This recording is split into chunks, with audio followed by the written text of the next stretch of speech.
What's up, gamers? Aaron Shack here, and we are here with a live reaction video. I wanted to do one on this because I think this video hits at something that is a key aspect of what is happening in gaming, whether it's a plus or a minus at times. We're going to get into that and talk about the nuance and the depth to this issue, because it's not simply an issue like DEI bad or oh DEI good. Like it's obviously a very nuanced conversation that needs to be had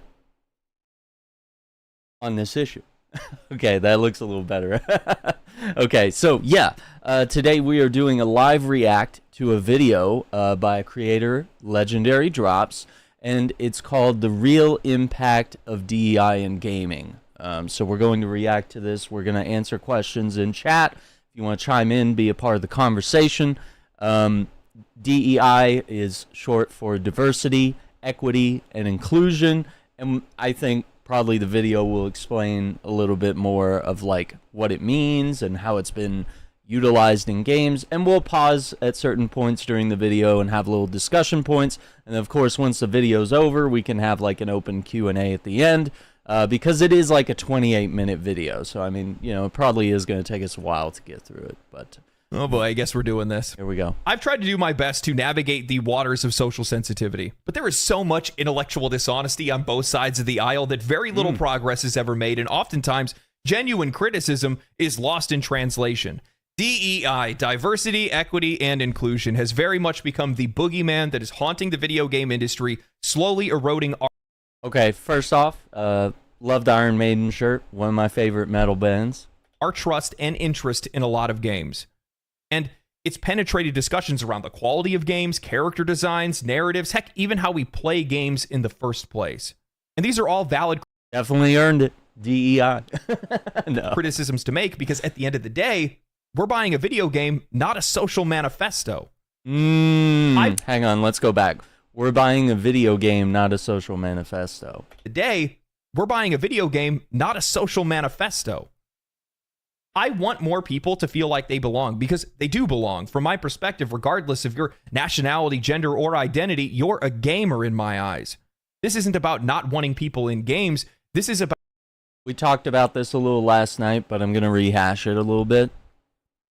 Because, yeah, he goes back here and talks about regardless of your nationality, gender, identity, all these various things, like none of that matters when you're on like the gaming playing field, right? Like if we're in a match of Call of Duty, it doesn't matter what you look like or where you're from or what country you are or what gender you are. Like we're all on the same team, or maybe we're on opposing teams, but regardless, we're just there to game and have fun. So there are always going to be like racist and bigoted people. So I mean, you are going to get people that are going to say crazy things and that are going to be hateful towards you. But that is unfortunately just kind of a fact of life. But I think he's onto something already right here, where it's like he's not against the idea that we need diversity and inclusion, stuff like that in gaming. Not every character needs to be a white male protagonist, right? So you're a gamer in my eyes. This isn't about not wanting people in games. This is about being sick and tired of watching companies commoditize people's identities and then go and use them as a shield for bad products. I'm sick of it. While social responsibility and representation is important, at the end of the day, the transaction that's happening is for engagement, entertainment, and enjoyment, and that's being lost. Today, what I want to do is I want to talk about the real impacts of DEI in gaming. What it is, what it's doing, and where it's going. Video games have always been a controversial medium, partly because they cater to such a wide variety of audiences. Historically, games have been made for children, teens, and adults, which naturally invites conflict and criticism. You have games for all kinds of people, regardless of age, race, gender, or identity, all with different interests, preferences, and expectations. This creates a wide range of opinions and voices about what games should be and what they represent, and oftentimes, those opinions clash. Games are also divided by genre, making the industry... Also, this I've been watching gameplay of this Sonic X Shadow Generations, and this might be the first, like, 3D Sonic banger in, like, How long has it been since Sonic Adventure 2? Like 20 years. Or actually, let's actually since Sonic Mania, I would say. I would say Sonic Mania was the, and I enjoy some aspects of Frontiers. I guess this discussion's neither here nor there. I just want to point out this game and the level design looks like it's finally back on point for like 3D Sonics. So. Street even more fragmented. You got players that love action games, role-playing games, sports simulations, or fighting games. All of these different types of players that are coming to the table with different needs and desires. And when games tackle touchy subjects like violence or sexuality, the controversy only grows. Take, for example, Grand Theft Auto with its portrayal of crime and violence, or the Dead or Alive series with its over-the-top sexualized characters. These games have sparked outrage not just from players, but from outside groups like parents, politicians, and media pundits. Many of whom don't even play video games, but still have strong opinions, assuming that all games are made for kids. But as the industry has grown, so has its core audience. Many of the people that started playing games as kids are now adults, and they're expecting more mature and complex content. However, as these companies are now seeking to widen their audiences and maximize their profits, they've started to blur the line between who games are made for, which is causing even more friction. Games that were once aimed at a specific group now try to appeal to everyone, and this can result in a mess of conflicting ideas, especially when it comes to the growing influence of diversity, equity, and inclusion in video games. Right. Today, DEI has become a hot topic in gaming. We see it in discussions around the failures of games like Concord and Suicide Squad Kills the Justice League, where forced inclusivity and awkward character designs have been called out by fans and critics alike. Okay, so he hits at something really important here. Concord and Suicide Squad Kill the Justice League have something, and this phrase can be often misused at times, forced diversity. What does that mean? Because to someone who might be like a racist or a bigot, like everything is forced, you know? all that is forced for them. But I think to the average person, the average consumer, when we see something that is forced, we know it's inauthentic. So it could be something like how Deadshot was originally a white character in the Arkham games, and then all of a sudden in this game he's an African American character, right? Now, they may have made justifications in the lore. It didn't offend me, by the way. Doesn't offend me.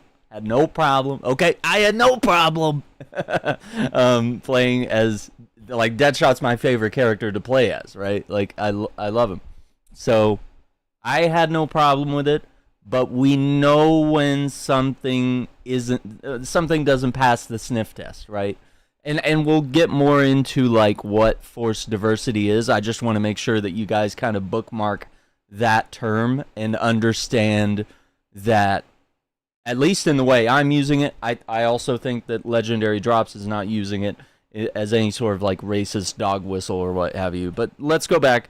We see it in discussions around the failures of games like Concord and Suicide Squad Kills the Justice League, where forced inclusivity and awkward character designs. And we talked about, on previous Shackcast episodes, we have talked about Concord's horrible designs, right? Where it's like they're using colors that don't mix together, that don't match color theory, and are not related on the color wheel. There's certain colors that don't go together, like gray and orange and, I don't know, like teal or something. You know, you put like the brown, you know, just putting like gray and brown and orange all together, like, you know, just colors that don't lend themselves to each other, right? Like blue and yellow work really well together, right? The colors of Best Buy.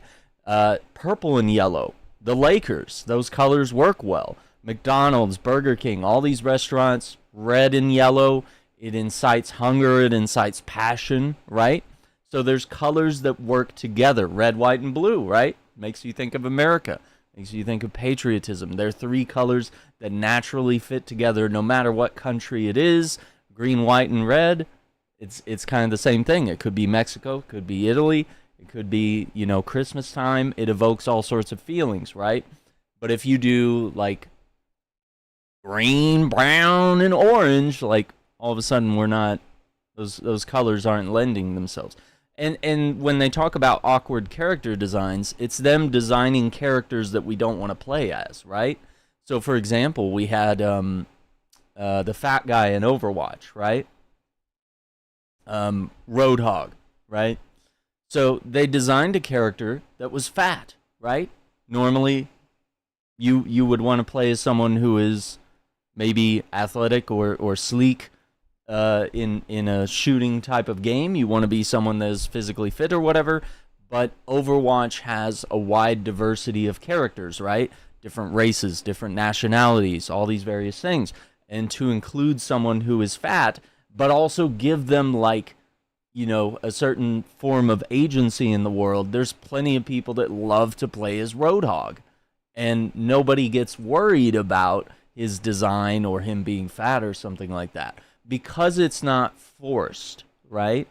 But when all the characters are characters that you're like, ugh, I don't want to play as any of these because the designs don't fit, they just feel like you're just trying to uglify literally every character. We can't have a single good-looking male or female or whatever it may be, you know? Deadshot switch was jarring, but not as much as making Ivy a kid. Yeah, the Ivy thing bugs me a little bit. This is kind of a little outside the discussion, but I like it. But Ivy... So, you know, spoilers for Arkham Knight here if you haven't played the game, but in Batman Arkham Knight, Poison Ivy dies. She gives her life so that Gotham and the future of the city can live, right? She dies a hero in a way. And what happens at the end of Arkham Knight is that, you know, we thought she was dead, but she grows back as a little sprout just comes out, right? And so I think this game is sort of saying, like, hey, that sprout grew up into, like, a little kid. She's obviously aging at a rate that's, you know, not super crazy. Yeah, exactly. Jay's like, but yeah, you can tune back in and get this spoiler discussion here later. Once you need to play the Arkham games, I would say. So that's what I got there. You're good. We're back in. But yeah, there's a reason why Ivy is the way she is. I don't like it, but like story-wise, lore-wise, it makes sense. I know she's annoying as a kid in this game, and there's a lot of like awkward dialogue between her and Ivy, because usually between Ivy and Harley Quinn, because usually they are like some sort of couple or friendship type thing going on, and it can't really happen in this context because that would be wrong. And they kind of poke fun at it in the game, and it really comes across as cringe. Okay, so anyway, let's get back to this. Have been called out by fans and critics alike. Now, all eyes are on the upcoming Dragon Age the Veilguard, which many fear could be the next casualty of heavy-handed DEI influence. Fans that worry about the game, like others before it, will fall. I will say, DEI Dragon Age Veilguard, fans that worry, like all the character designs kind of look horrendous, and it looks like they're trying to do like a Marvelification of like character designs and the awkward, like, oh no, I'm a everyday person just like you, and so it doesn't really capture the fantasy aspect. It's trying to be like Borderlands meets Dragon Age, right? And that type of humor and that type of it just doesn't lend itself well. An eco teen, yeah, I think if you had better writers, you could have made Ivy like a teenage, you know, rebellious punk rock eco terrorist type thing, you know. Yeah, Forspoken would be a good example of that. Of her kind of being the Tom Holland, Tony Starkish character, you know, that's constantly making quips and talking to her little bracelet like it's Jarvis, and just making those little humors. It can take you out of it at times. I don't think Forspoken's a bad game, but I do, you know, people called out that type of writing, and, you know, it's not that it's like bad, it's just like overused. And I think in a fantasy context like Dragon Age, it doesn't belong. There's a certain tone that goes with D&D, Dragon Age, fantasy games, medieval games. There's a certain tone that goes with it.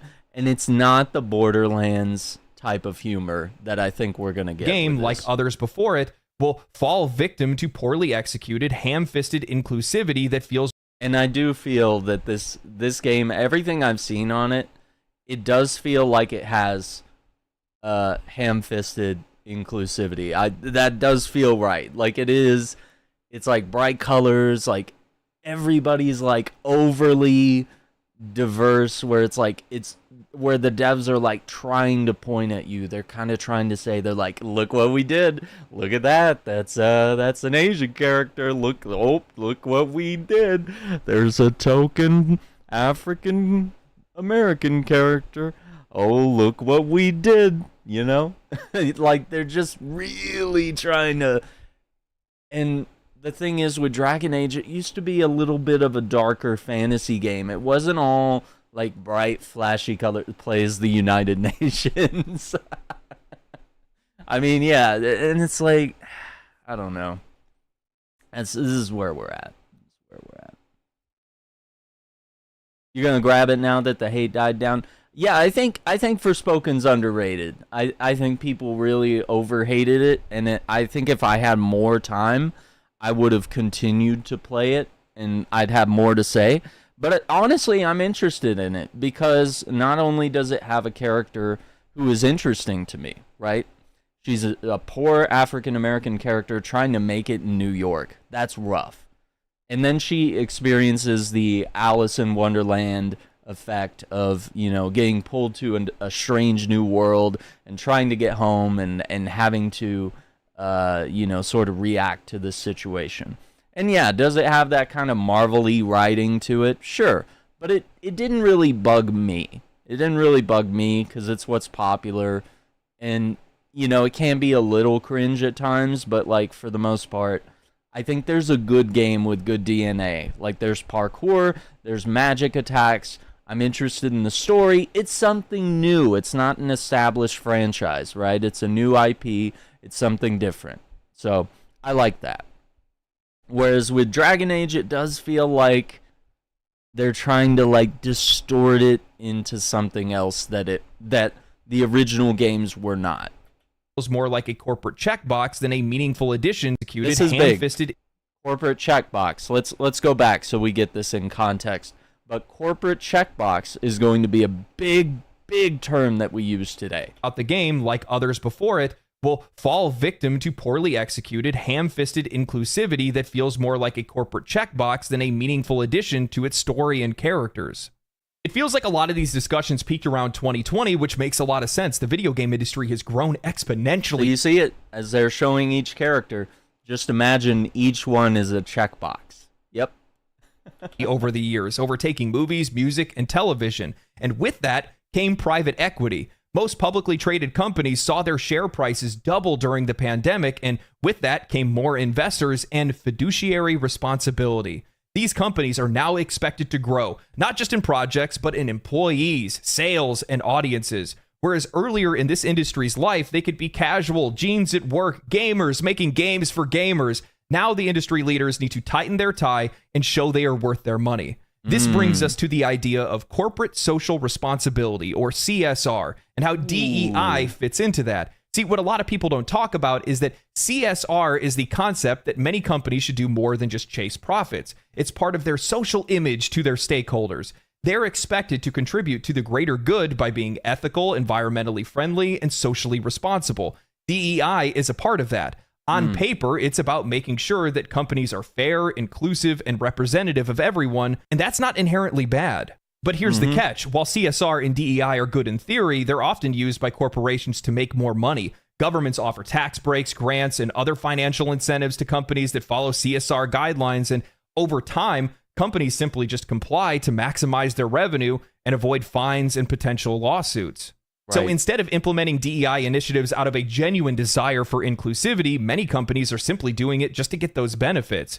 This leads to a lot of issues in creative industries because this not only affects their approach to hiring and management, but also their games. leading to games that feel hollow with characters, stories, and designs that seem more focused on meeting corporate goals than delivering a valuable experience. Yeah. So are we adding diverse characters to our game because that's part of the story that we want to tell? And we have a narrative that we can craft around a character that has that diversity? Or are we doing it just to get, extra tax dollars, get a write-off or, get some sort of government bonus for just saying, well, we did make Deadshot black. Like, what do you want? So, this is going to be a key part of the issue. Is like, we're not against the idea of diversity, equity, inclusion, but it's like how it's being done. It's obviously being used as ticking a checkbox, right? Anyone who's watching this video right now that's like me, who's worked at a company at a corporate level, knows how these companies view CSR or DEI. They don't care about it. They feign it to the public, joke about it behind closed doors, and oftentimes only comply because they are absolutely terrified of HR lawsuits since Me Too, or they just don't want to get bent over by environmental agencies like the EPA or worker safety and OSHA because those fines are millions of dollars. Okay, so there is another half of this, which I don't know if we'll have time to really get into the whole, was it the CEO of Sweet Baby sort of threatening all game developers with like, oh, if you don't want to get sued, you'll hire us. Like, we need to make you scared, like so scared that your audience is going to hate you and boycott you and that you're going to get sued if you don't hire us to consult and make sure that you have a bunch of, racially diverse or gay characters in your game or whatever it may be. Like, that was part of her speech, and I think we can find it on YouTube.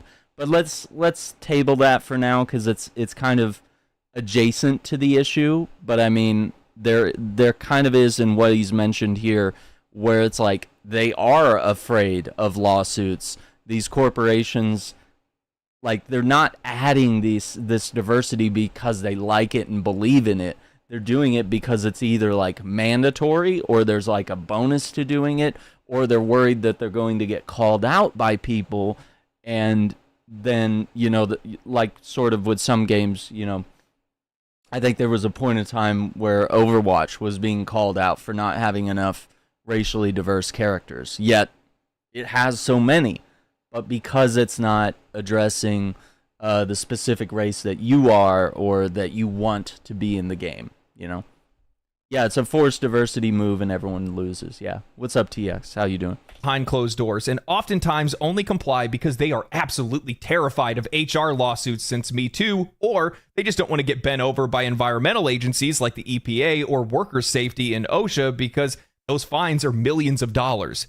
It's all a racket. It's a cold corporate response to heavy-handed regulation. As an example, in the US, we have OSHA, and it has a metric that's called TRIR, Total Recordable Injury Rate. It's a made-up score that levies the amount of injuries that you've had in a year and puts it into a pretty little equation and pops out a number. And if construction contractors even want to bid, I'm not even talking about work, I'm just saying bid on work, for most facilities, they have to be below a certain score. When you have companies that are out there that have tens of thousands of employees, accidents are bound to happen. And with such strict rules in place, they often find ways to blame employees, fire injured employees, or hide injuries to be able to protect themselves. Yep. Or in most cases, what they do is they lean on consulting companies, a multi-billion-dollar industry of companies that's ran by the self-same people that made the rules in the first place. DEI has its own racket. The DEI consulting industry is valued at $97.2 billion in 2023 and is projected to reach $131.1 billion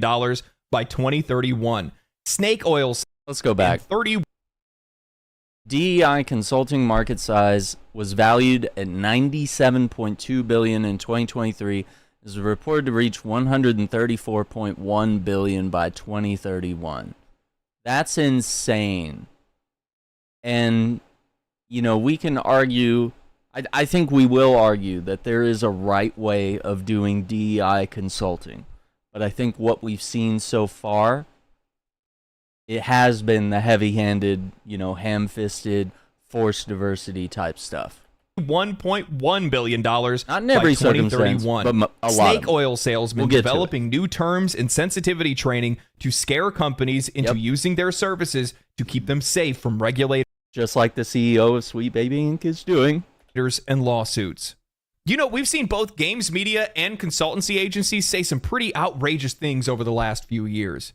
So I want to ask you this. Do you think that these regulators and these consultancy agencies actually want people to get along? Do you think it really is about sensitivity? Because from my perspective, it looks like division is a very lucrative industry. Mm-hmm. You know, right now... Think about it. Okay, sorry, okay. Yeah, that's a better... Got him with the... Okay. Okay, so he talks here... I totally lost my train of thought. Okay, diversity... It's almost better... Hang on, let me just hear it again. Division is a very lucrative industry. Okay, there it is. That's the point I was trying to get at before I started laughing. Okay, division is a very lucrative industry. Let's think about that for a second. Because it almost is better to have these two factions warring about a game, all right? Let's take like Star Wars Outlaws, for example, right? Like there's a whole half of the audience that goes, female character, she's ugly, I want to play as a Jedi, she's just a regular human scoundrel thief, and she's not even good at it. This game's woke, it's trash. So there's like a whole side of the audience that's there. And then there's a whole other side that's like, no, I love it. It's diversity, it's representation, it's a woman, I love a strong, powerful woman. I love the narrative that is allowing her to grow and learn from being like a bad, horrible scoundrel thief to, being a true outlaw. There's respected and revered and maybe potentially feared, right? So we have two sides, right? We have some that, and you could be any, I'm making it very black and white, but you could obviously be anywhere within the spectrum, right? So is it almost better to have a game that is controversial in that way, where there's people making videos about it that love it, there's people making videos about it that hate it? Controversy sells, right? Because it gets people talking about your game. Because if no one talks about your game, then no one's buying it, right? So it almost is free advertising to almost pull a Concord to get everybody talking about your game, whether they love or hate it. But then at the core of it, you do still have to have a good game that everyone wants to play, but you can still have the controversy of like, well, should Assassin's Creed have a black samurai? You got people, talking about that. You got people that are racist saying like, I don't think it should have a black samurai. And then you have people that are not racist that are saying the same thing. Well, I think it would have been better to have an Asian samurai. And then, you have people on the other end. They're like, well, actually, I think, Yasuke is an important character in Japanese culture, and I'm glad that they're bringing him to light. So you have all these different perspectives, and it's almost good to have that level of controversy. And we're going to get into how Grand Theft Auto handles DEI, because we did get into it a little last night, but I would argue that GTA, especially with Carl Johnson, think about it, with Grand Theft Auto San Andreas, they had a African-American main character, and I would arguably say that most of the cast was African-American, right? So if there was a time for them to make sure that they were getting this right, as, predominantly, most of the people at Rockstar, especially at that time, most of them were probably white. So you have a bunch of white people developing a game about African-American gangsters in the 90s, right? I would say a large portion of their studio is or was white, right? And of course, the people at the top, the Housers, are obviously white people, right? So these are people that are writing a story and crafting this world, and they have to get it right? Because they can be satirical about the culture and about the people, but they also have to be a certain level of authentic and respectful, right? Because people are going to call it out if they don't get it right, if they don't get the culture right. You know, they nailed Big Smoke, right? They nailed all the various characters throughout the game. Even Officer Tenpenny, right? The corrupt, police officer, voiced by Samuel Jackson, right? So, with games like that, and even Assassin's Creed 2, where you have Roger Craig Smith, a white dude, who is voicing Ezio Auditore da Firenze, you do have to have some sort of like vocal coaching and like some sort of consulting and training to make sure that like you're interpreting Italian culture in a respectful and authentic historical context, and you're not doing it like Mario Brothers, where it's like it's satirical, it might be slightly offensive, and it's just thinking that all Italians have mustaches and say "Mamma Mia" and they're all plumbers, right? So there is some level of DEI consulting that takes place and how it is done right, okay? So we can take Assassin's Creed as an example, even though they take history and they bend it a little bit to make it entertaining and science fiction and make it interesting, but they do approach it with some sort of respect and historical context, and oftentimes you do have to reach out to consulting firms to make sure that you are doing this in a respectful way. But once again, you're not shooing in Italian culture into a game where it doesn't belong, or you're not, in the case of Grand Theft Auto, they weren't forcing black culture into the game. It was a game that was innately created about African American gangsters in the 90s in Los Angeles. Like, it's very it's very accurate to the time period. It dives into stuff like the LA riots. It gets into a lot of deep topics that take place during the 90s in Los Angeles. So it's something that has to be approached with respect, with sensitivity, but also in the world of GTA, everybody gets made fun of equally, okay? So there's satire of everything. There's the Republican Space Rangers on the TV. They make fun of everyone, whether it's on the radio or the TV or the internet in game, and yet they can still have characters like Michael and Trevor that are white people, and you can have Franklin, who is an African-American character, and obviously created and developed with respect for the diverse culture that he comes from, right? And it doesn't feel like it's forced. No one complained about Franklin being in the game, other than maybe some racist people. But yeah, the idea, they do that diligence when it comes to research. That's a good point. They do the due diligence, and Rockstar comes out with the games when they're ready. They don't rush anything. They don't ham-fist anything in there. They are very intentional. I mean, even think about GTA 4 and putting in a bunch of Slavic characters. Like, that's very niche that they were able to do that and pull it off with respect, and to also sort of, satirize Eastern European culture, right? Rockstar does their diligence, right? When they're ready. Yeah. And that's why you're not getting a GTA 6 trailer, right? They're not doing another one until it's ready. That's how they release things. They are not pressured by E3. They're not pressured by Summer Games Fest. They are not pressured by the Game Awards. They might very well drop a trailer during any one of those events, but they are not pressured by it. They are the exception that proves the rule in that respect. Okay?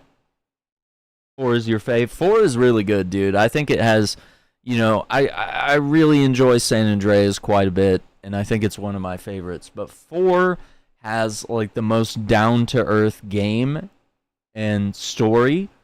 And yeah, it does interpret New York really well.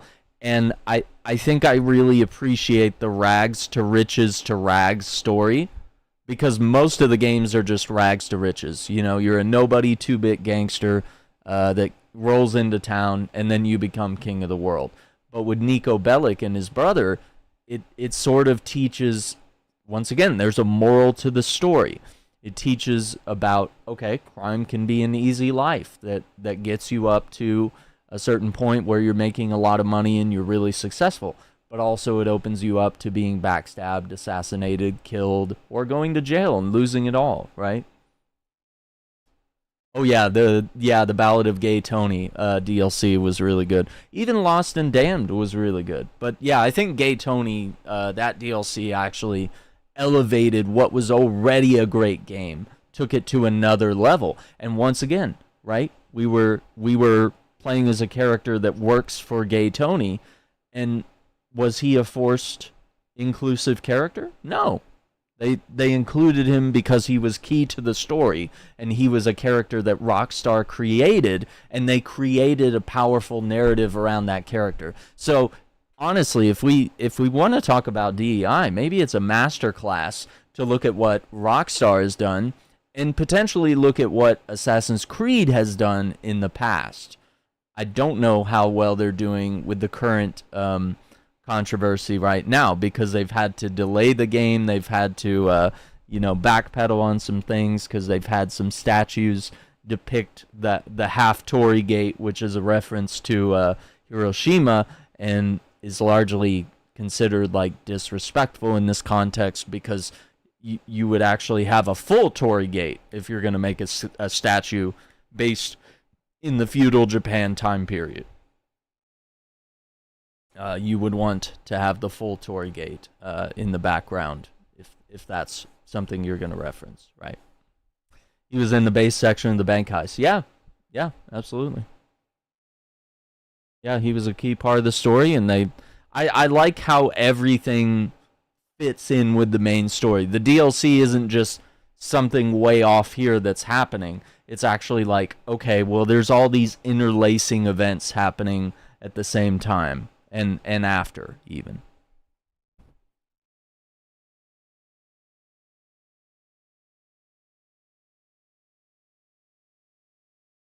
All right, let's get back to it.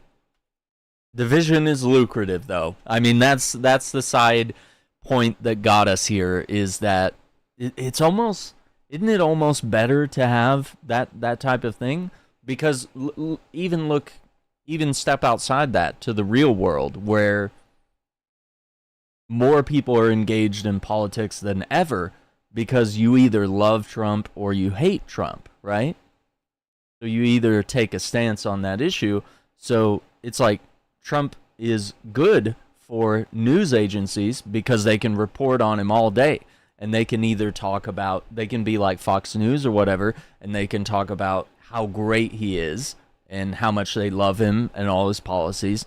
And then other news organizations like CNN or MSNBC or whatever can comment on how much they hate this person and how he's dismantling democracy and all these various things.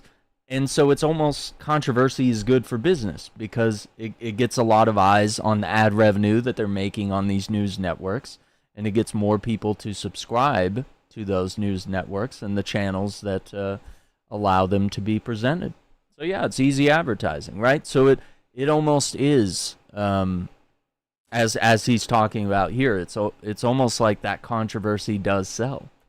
It looks like Division is a very lucrative industry. Mm-hmm.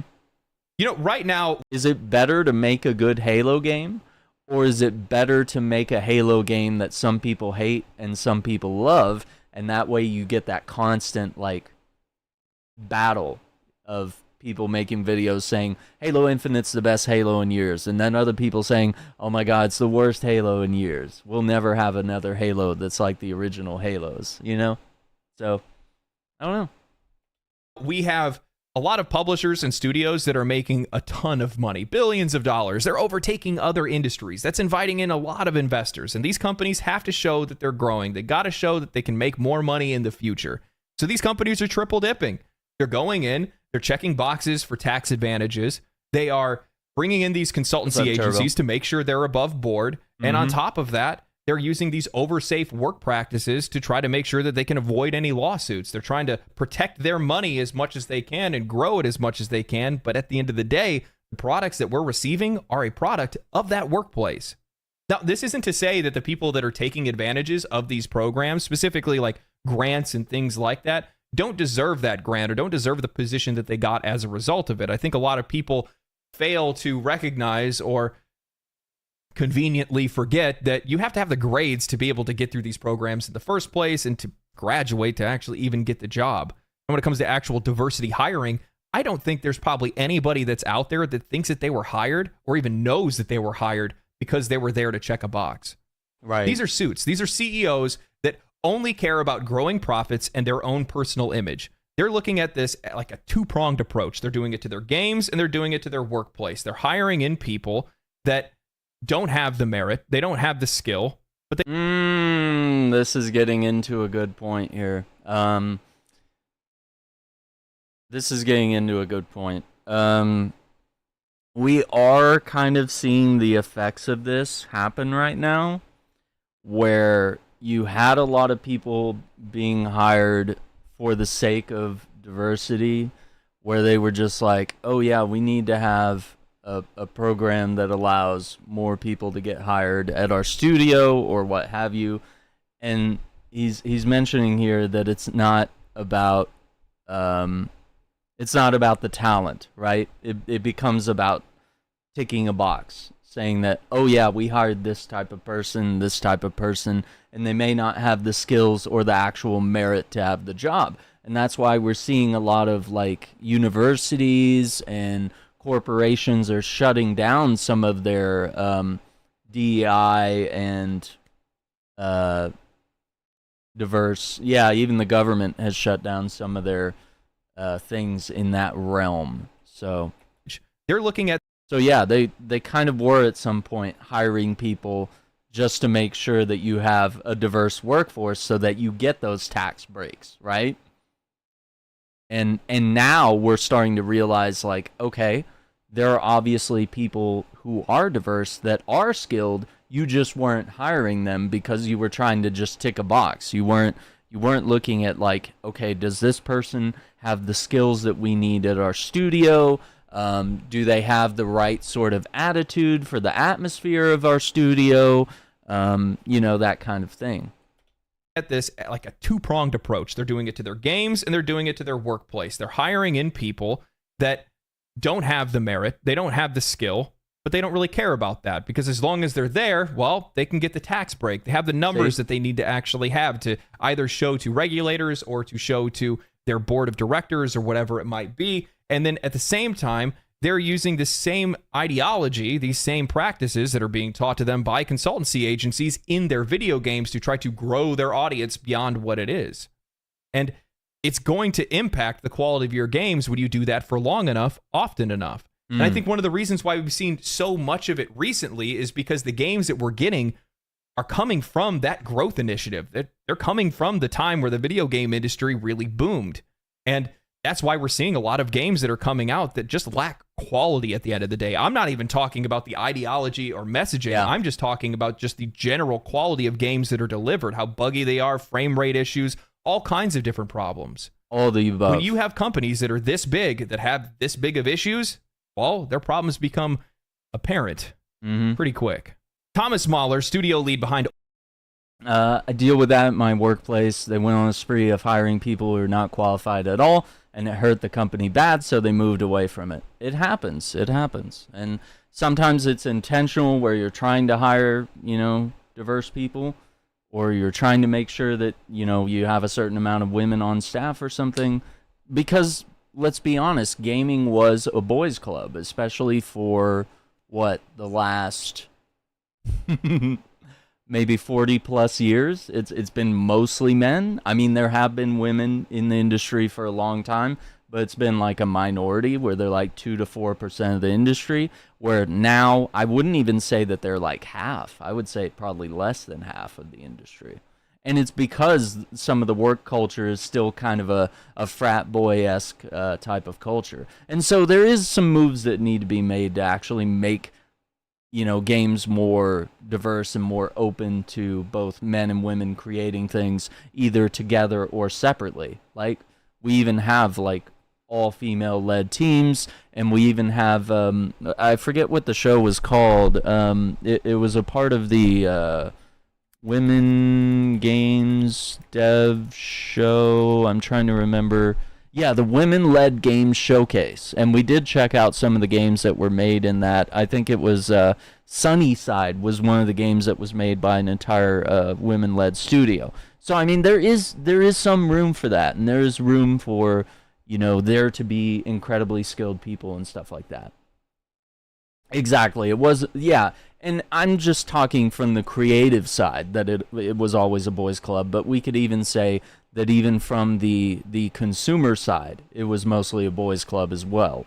But obviously over time, you know, you had more people get into that realm and be welcome in that realm. Okay, so we got about 20 minutes left on this video. So problems become apparent pretty quick. Thomas Mahler, studio lead behind Ori and the Blind Forest and their upcoming game No Rest for the Wicked, responded to a comment from Elon Musk that simply said, DEI kills art.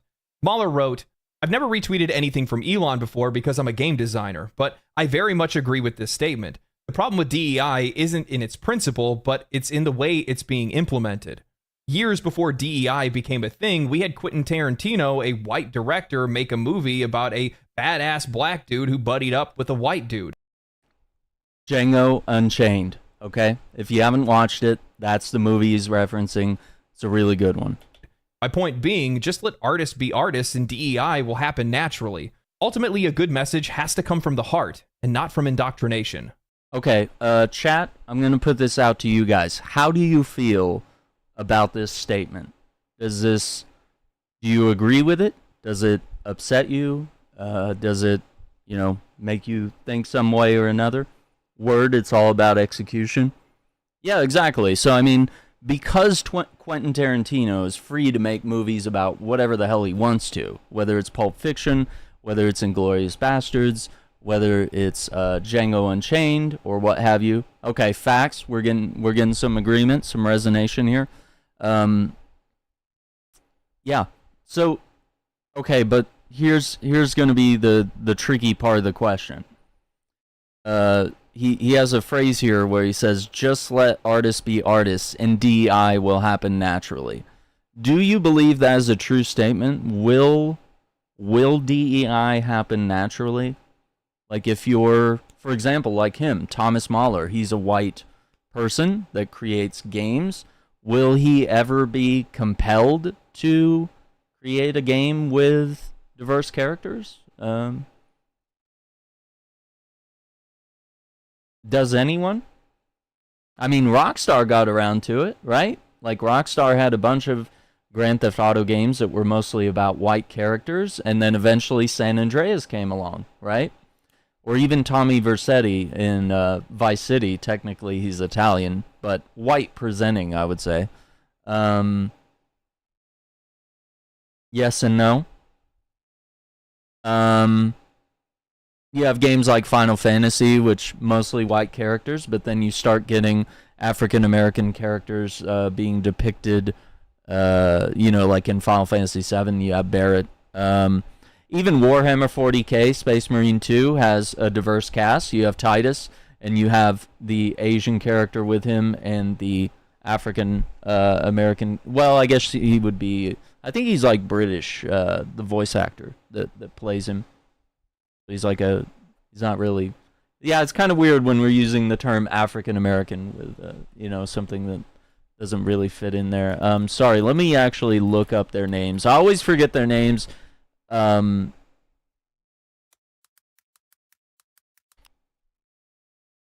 Leandros.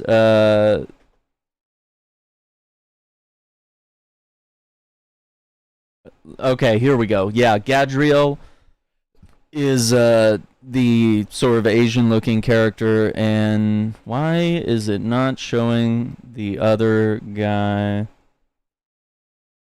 I don't know why it didn't like show up in. Yeah, Gadriel is one. Chiron's the other one. Yep. So Chiron would be the black character. Yeah, because I mean, I agree with his statement, but I do think it is a little interesting where it does happen naturally, but sometimes it doesn't, and maybe that's okay because some art, some art is the product of the artist and of their life, right? If you're writing a song, you want to write it about whatever has impacted you in your life and how you feel. You don't want to be told by someone else, this is how you should write the song, and if you don't include this in your song, then you're a racist or a bigot. Like, that doesn't seem right, right? Like, you don't want that type of meddling if you're writing a book or doing a song or whatever creative outlet it is. If you're painting a picture and someone's looking over your shoulder and saying, like, well, why is there no Asian characters in this picture? And it's like, dude, I'm painting a scene of the Bronx, like in New York. You know, like, come on, man. They got it all in Warhammer. Exactly. They found the feature where you change the voices to different languages. German hits different. Yeah, absolutely. I mean, and that's good to have localization for all various cultures and stuff. But yeah, just speaking about like the accents, he's kind of a British African, British African. How do they say that over there? I don't know what they do. We have the same problem in anime right now. You see this effect in all media. Yeah. Yeah, so I think Mahler has a good point here, and I kind of hate to agree with Elon, but he's kind of right. But I think Mahler really gets to the core of the issue more. I don't think it's necessarily all DEI is bad, and I think that's why we're having this conversation. There's a little more nuance to this issue, and obviously the title of the video is talking about the real impact of DEI in gaming and having that difficult conversation, because how do we get change to result? We have to have these complicated conversations, whether it's in politics or what have you. We have to sit down and hash out these issues, right? So whether it's, you know, immigrants coming into the country or whatever, we have to have these difficult conversations that's like, okay, well, America is a country of immigrants, so we have to acknowledge that. Immigration is good to America, okay? So then we have to talk about the other side. Okay, there's illegal immigration and there's legal immigration. Okay, so we want everyone to come in the right way, right? We don't want illegal immigrants to come in. Okay, great. So how do we best do that? Do we manage it by building a giant wall, or do we manage it through some sort of government intervention where we have people at the border checking people in and making sure that we're, you know, letting the right ones in or what have you? You know, do we have a process where they can become citizens and stuff like that, you know, and become tax-paying citizens perhaps, you know, things like that, where they become an important and productive part of society? We have to have these difficult conversations, right?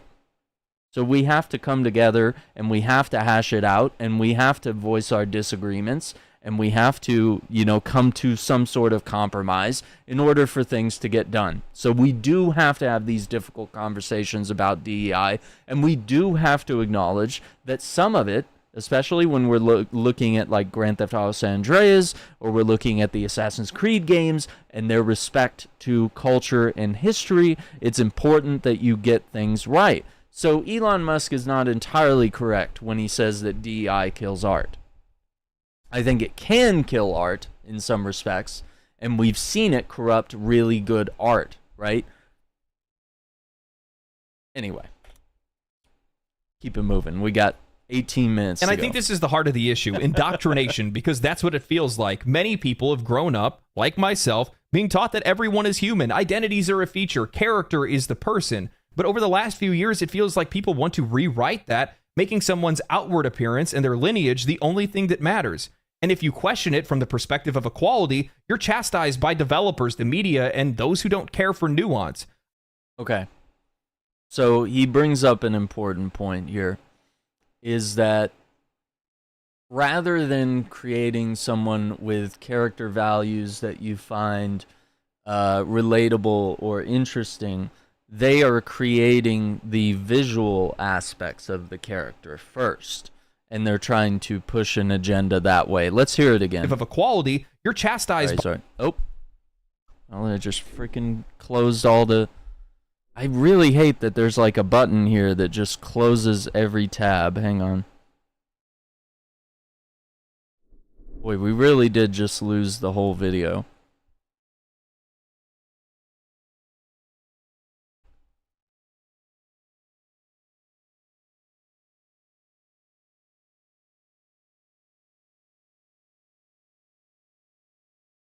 See if we don't. This.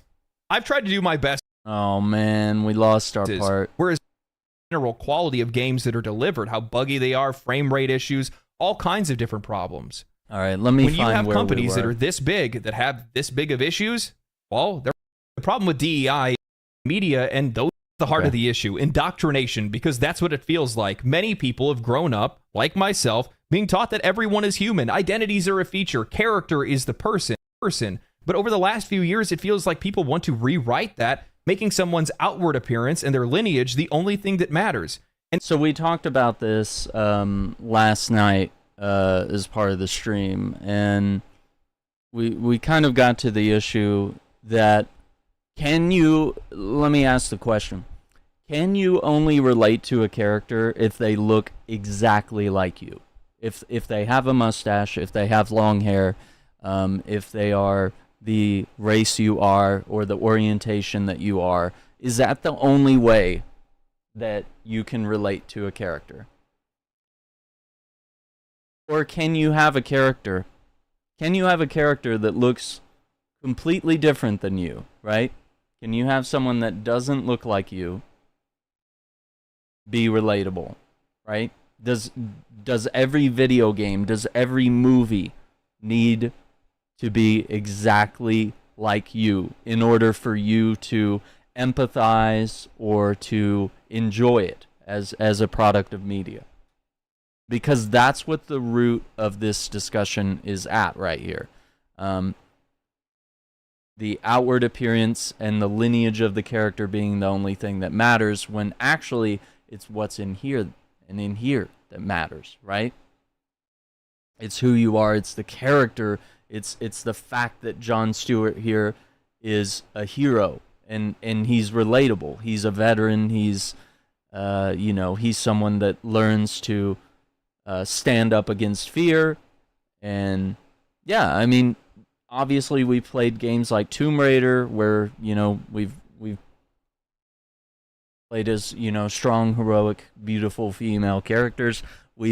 I've played games like Grand Theft Auto where I play as characters that are, like Carl Johnson. They're completely different to me, that I have no idea of what that culture or what that experience is like for someone. So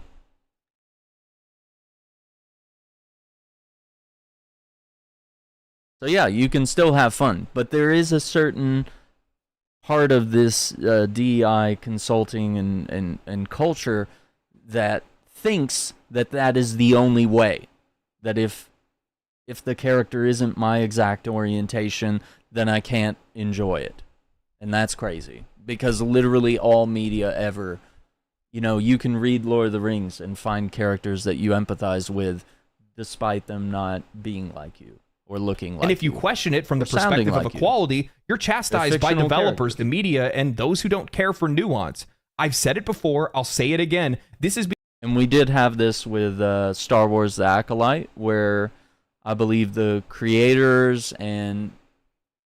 yeah, I guess we would just say the creators came out attacking anyone that criticized the show because there is no room for nuance. It's immediately... they would immediately brand people that disagreed with either the story or the character choices or the actresses or actors that were in the show. They would immediately brand them as racists or bigots, despite them just saying, hey, it's not a good story. It's bad writing. It breaks the lore of the Star Wars universe.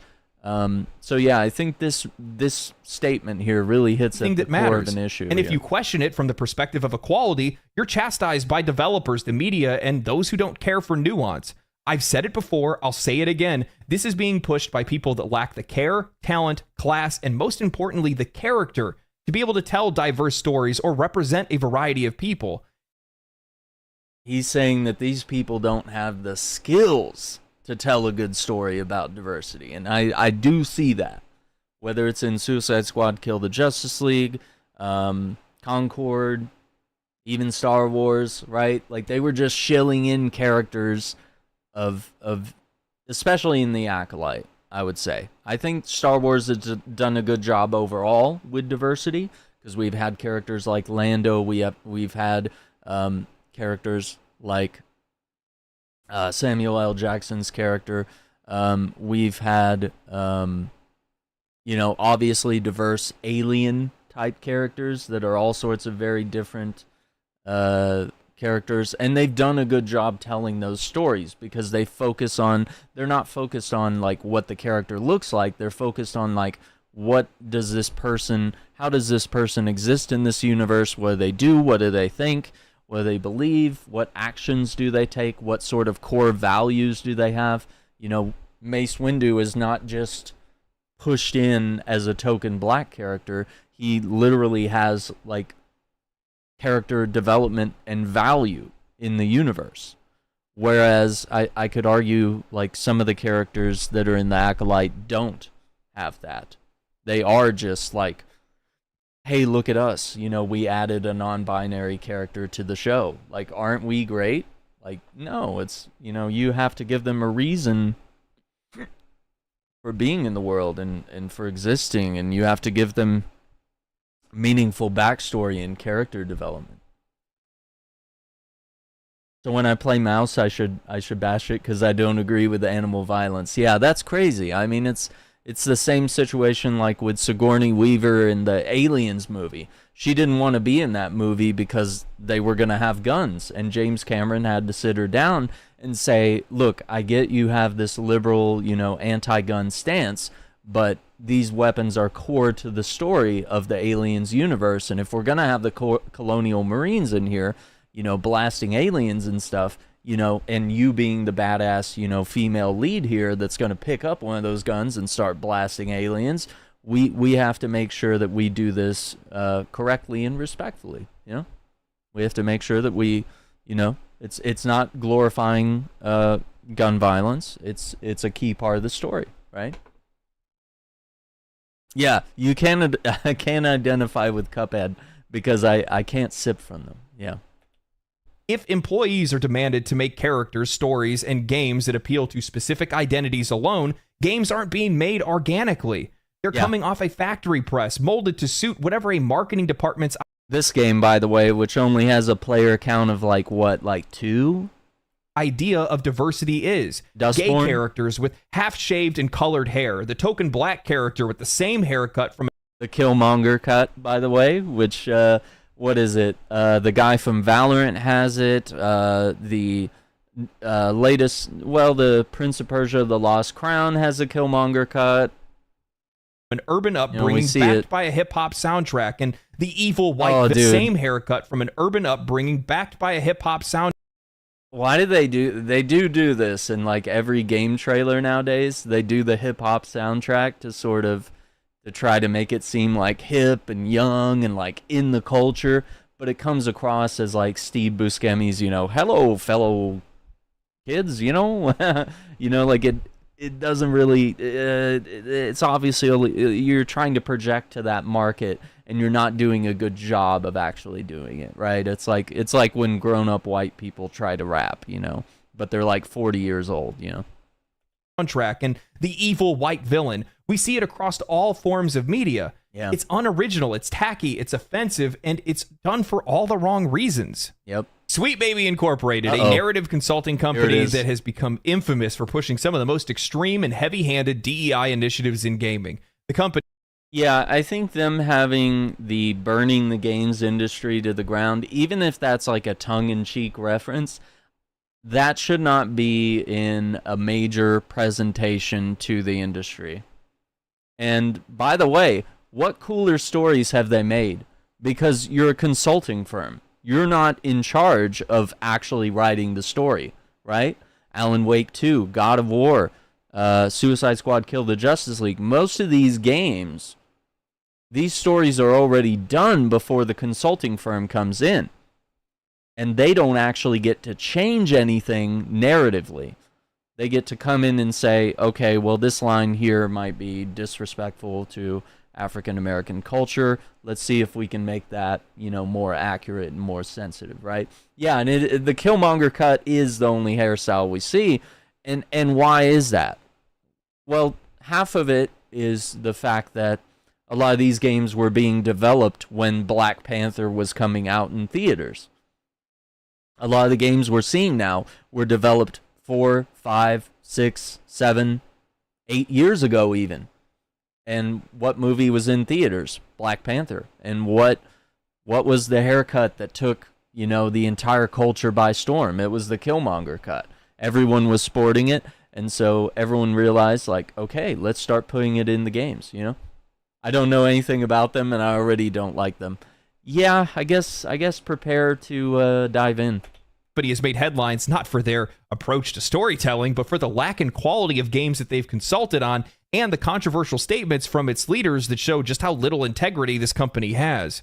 A figure from Sweet Baby Incorporated went as far to say that marketing teams need to be terrified of the consequences if they don't make their games culturally sensitive, implying that fear and coercion should drive creative decisions rather than genuine artistic expression. Fear and coercion. Let's play it back. Let's play it back. Listen to that one more time. Baby Incorporated went as far to say that marketing teams need to be terrified of the consequences if they don't make their games culturally sensitive, implying that fear and coercion should drive creative decisions rather than genuine artistic expression. Perhaps one of the more revealing statements came from one of their leaders giving a presentation saying their ultimate goal was to burn the industry to the ground. These extreme views highlight just how far removed this company is from the art and value that developers bring. Instead of enhancing the creative process or developing authentic, meaningful stories,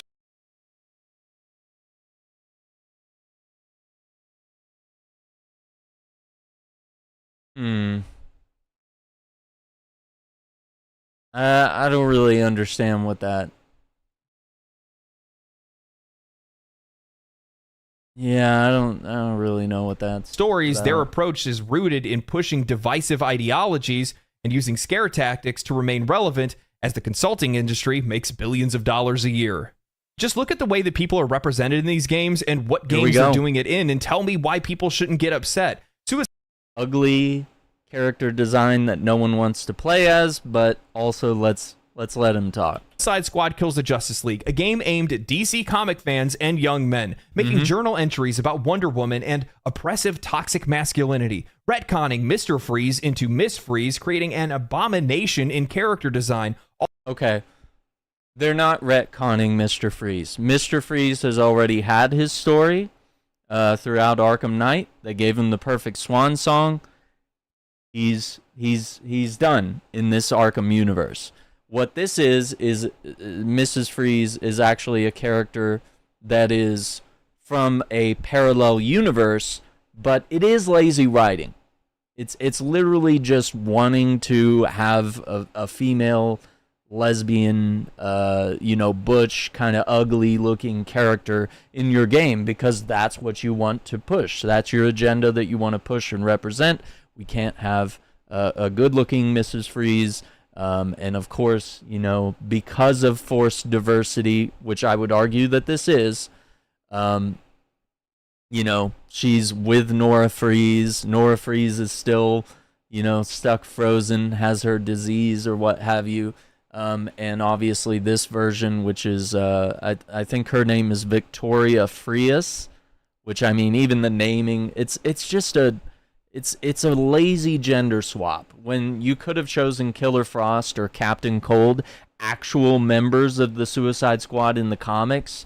If you are making a game for comic book fans, you should be referencing the comic books and you should be pulling characters from the comics, not creating new characters that are lazy gender and orientation swaps? Is that a thing? Like a sexual orientation swap? Because normally Mr. Freeze and Nora is kind of a heterosexual couple.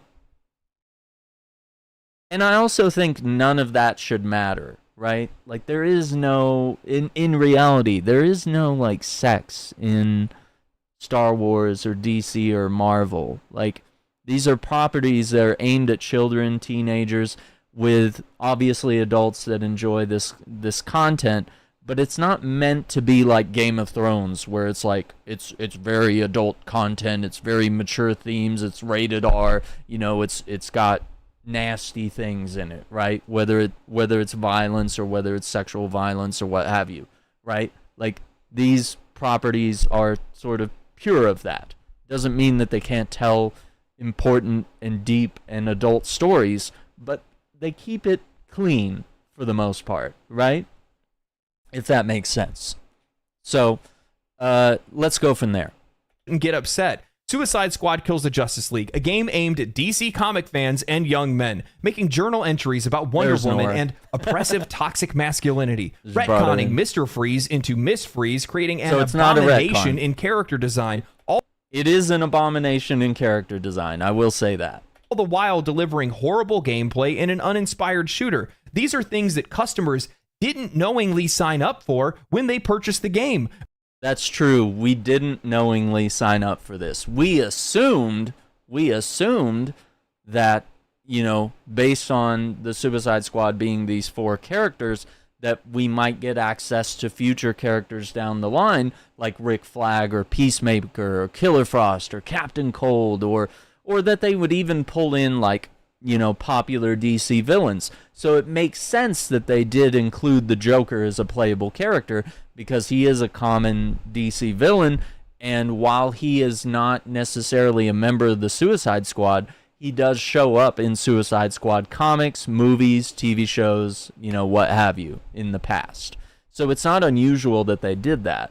But the fact that they sort of forced in the little detail that this iteration of the Joker, which is not the Joker of the Arkhamverse, once again, he's from a parallel universe, but that this version of the Joker is gay. Like, why did that need to be in there? It's not key to the story. It's not part of the narrative at all. It's forced, right? So we're finally getting into that term that we talked about earlier in the video. We said forced diversity. Keep that in mind. What's an example of that? Okay, here we are. Now, I will argue that the Joker having a prosthetic leg, I don't really have a problem with it. That could also be seen as some sort of forced diversity, but honestly, it doesn't change the character. It's just part of who he is. It's like, this Joker clearly doesn't have a leg for some reason or another. And so he has a prosthetic leg, and it kind of ends up being kind of a little funky aspect of his character and traversal. I don't know. And then also when we dive into the character of Lawless, once again, Lawless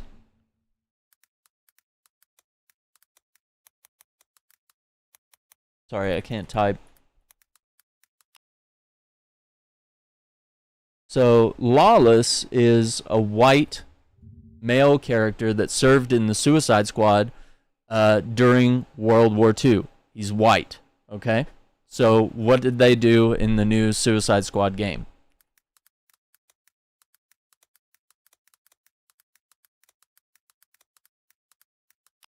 Right? We have Lawless here. They did not only a gender swap, but a race swap of the character, right? So this is another aspect where we see what is called, quote-unquote, forced diversity, right? And so what did they do here? Why did the character need to be changed this way? Okay, well, she's Zoe Lawton, so she's Floyd Lawton's daughter. So she is the daughter of Deadshot. Okay. But why is she named Lawless if it's not a reference to the original Lawless character from DC lore? Who is oddly like a very niche character to choose. If you were going to add characters from the Suicide Squad, you would obviously probably want to go with like Captain Cold or Killer Frost or literally like even just pull up a list of Suicide Squad members, right?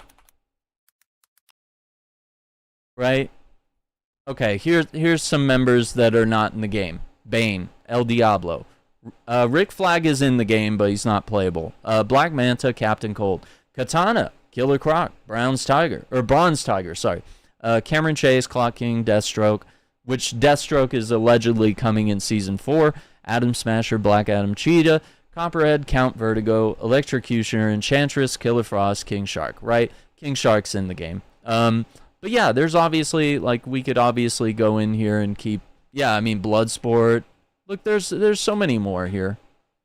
Yeah, Captain Boomerang's in the game, like Javelin. Reverse Flash has been the Suicide Squad. How crazy would that be? Mongol. Peacemaker would have been cool. Polka Dot Man could have been wild. Ratcatcher. Joker has been Suicide Squad adjacent. I wouldn't say that he's usually a key member. Thinker, TDK, Starro, Savant. Yeah, Rick Flag once again, Weasel. Right? They could have gone. Yeah, Brown Tiger. Yeah, put Brown Tiger in the Suicide Squad. No, I meant Bronze Tiger. My bad. Yeah, we don't need to know who Joker sleeps with. Yeah, it's not key to the character or the lore or anything like that. So yeah, when it comes to this, why did they name her Lawless? Let me get to what I think it is, and let's see if we all have a collective laugh here. So her name is Zoe Lawton. She's a criminal. Her father is a criminal. Lawton? Lawless? So to be lawless would be without law, right? Less of law. Criminal. Lawless. Lawton. Get it? Lawton. Law. Lawless. Yeah. Someone tried to make a real cringe funny because they're not trying to reference the original Lawless of DC Comics lore. They're trying to do something else entirely. Did we lose the video again? Okay, no we didn't. All right. Sorry, let me close this tab. But yeah, I would argue that is a race swap and a gender swap, which once again, it's lazy. You have the whole DC universe to pull from, and you literally chose to create something out of thin air and make it lazy and terrible. And she's also, this makes it even more cringe, she's also a live streamer. Okay, so she's like live streaming and she's like, don't forget to like and subscribe. And just like Screwball in Spider-Man 2018 by Insomniac Games, Screwball was the cringe villain that was live streaming, kidnapping people and strapping bongs to them. And Spider-Man had to, be on the live stream and try to rescue the hostages and stuff. I don't know if we can call her Robin Hood adjacent. That's more, that would require actual character development. But yeah, she does kind of try to be like a noble villain or what have you, who engages in crime for the right reasons, but it just comes across as so copy pasta and lazy and cringe and just being a swap of the character. Anyway, many believe that they were customers. But yeah, the idea here that he's getting at is that we as customers didn't know that the game was going to evolve into this way where it has characters that are not part of the DC universe and they're just a bunch of gender and race swaps and lazy storytelling that are meant to push an agenda of forced diversity. Didn't knowingly sign up for when they purchased the game. Many believe that they were buying a game from a beloved studio who developed award-winning titles. That's not what they got. Take Concord, a game that was criticized well before its release for its awkward attempt at forced diversity. The marketing felt contrived, a Marvel knockoff, highlighting character designs that seemed to tick boxes rather than focusing on the game's actual content, which shone through because once the game was released, it was a game that was too busy trying to be safe that it appealed to nobody. A game that came from PlayStation, where players are invested in their platform and have high expectations for high-quality games, only to find out that this is what PlayStation's leadership thinks of their fans and what their investment is worthy of. They'll buy anything. A lot of people have dunked on Dustborn, a game that felt more like a caricature of diversity rather than a game aimed at a genuine audience. One that was heavily criticized for how poor of a job it pretended to do representing the people that it was apparently made for. social criticisms aside, its developer actually admitted in a recent interview that they knew that people don't like their games and they knew that people wouldn't like this game. Yet somehow they're astonished by the backlash for how ridiculous the game was. My biggest criticism here is the fact that this developer, the studio lead, knew that this game wasn't going to make any money. They knew that it was a game that nobody wanted. Why and they make took it? millions of dollars in government assistance to make. They took 14 million from the Norwegian Film Institute for the development of the game and received around 150,000 euros in EU grants to make a game that literally has like a player base of like 2 people on Steam. Money laundering. Yikes. This is wild because this is supposed to be Arkham vs. Rocksteady. Who got to them? Well, they hired a bunch of arguably DEI hires. So they hired people that were diverse, but they didn't hire people that had the merit and the skills that fit the studio of the studio that made the beloved Arkham games, right? And obviously the two creative leads from Rocksteady left just before the project launched, which they knew it was probably going to be some sort of a failure, and now they have created their own studio called 100 Star Games, I believe.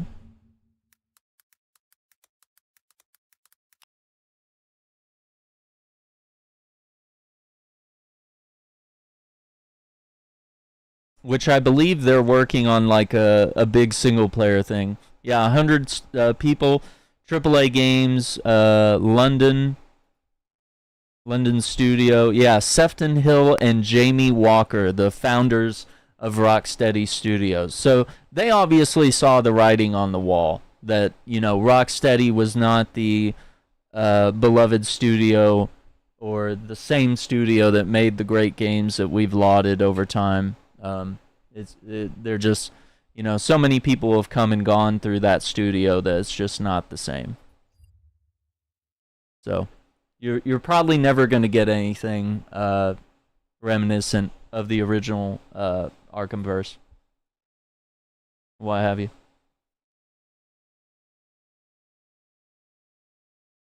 Make it. Taxpayer dollars that could have gone to a different Norwegian studio to make a game that people actually wanted.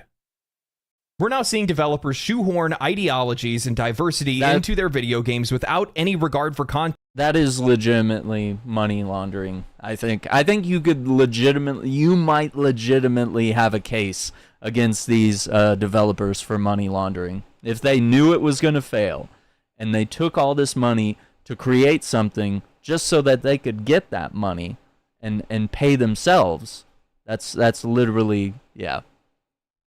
So the question is, if you've seen this fail time and time again, and you're only pandering to the 1%, why keep doing this? Yeah, it's a very loud minority that wants these type of games like Dustborn, Concord, or even the corrupted version of Suicide Squad Kill the Justice League. You're trying to pander to this new audience so that you can expand your ever-growing audience. Like, it's not enough to have DC Comics fans. You need to expand and make sure that you have even more fans, right?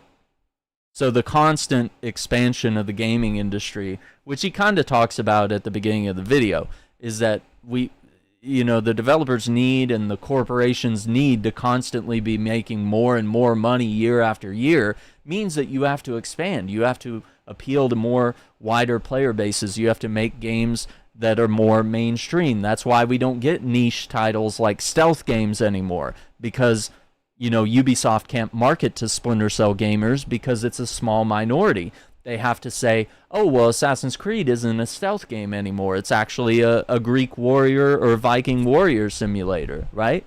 The reason these games changed was to appeal to a wider audience. Now, what have they done? They've corrupted their original values. They've told less compelling stories, and they have arguably probably worse gameplay than what they used to have.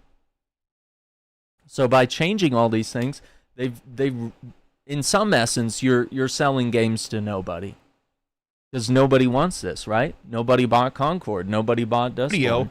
To make a game that people actually wanted. We're now seeing developers shoehorn ideologies and diversity into their video games without any regard for context, narrative integrity, or the desires of their audience. So see, that's the important part that we're addressing today. It's not diversity bad. It's that there needs to be context. There needs to be, as he said, narrative integrity. And you also have to take into account the desires of your audience. Does the audience want to play as a fat, ugly, non-binary character? Or do they want to play as a strong, muscly black male? Like, yeah, absolutely. Maybe. You know, that's up to them. Completely ignoring those things. Take infamous examples like characters being redesigned or elements being removed from remasters or remakes. This is another one. Elements being removed from remasters and remakes, right? So didn't we see changes in remasters and remakes?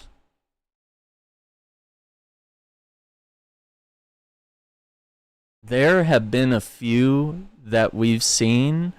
I know a lot of it is probably people being upset that characters, because a lot of the games that are being remastered right now are games from the early 2000s when gaming was a little more risque, a little more, I guess the term would be like, yeah, like a little more risque and a little more adult themed in some ways. Like a lot of those early 2000s games were kind of, I think the best example, let me see, Lollipop Chainsaw, where they literally like toned down some of the lewd visuals, I guess.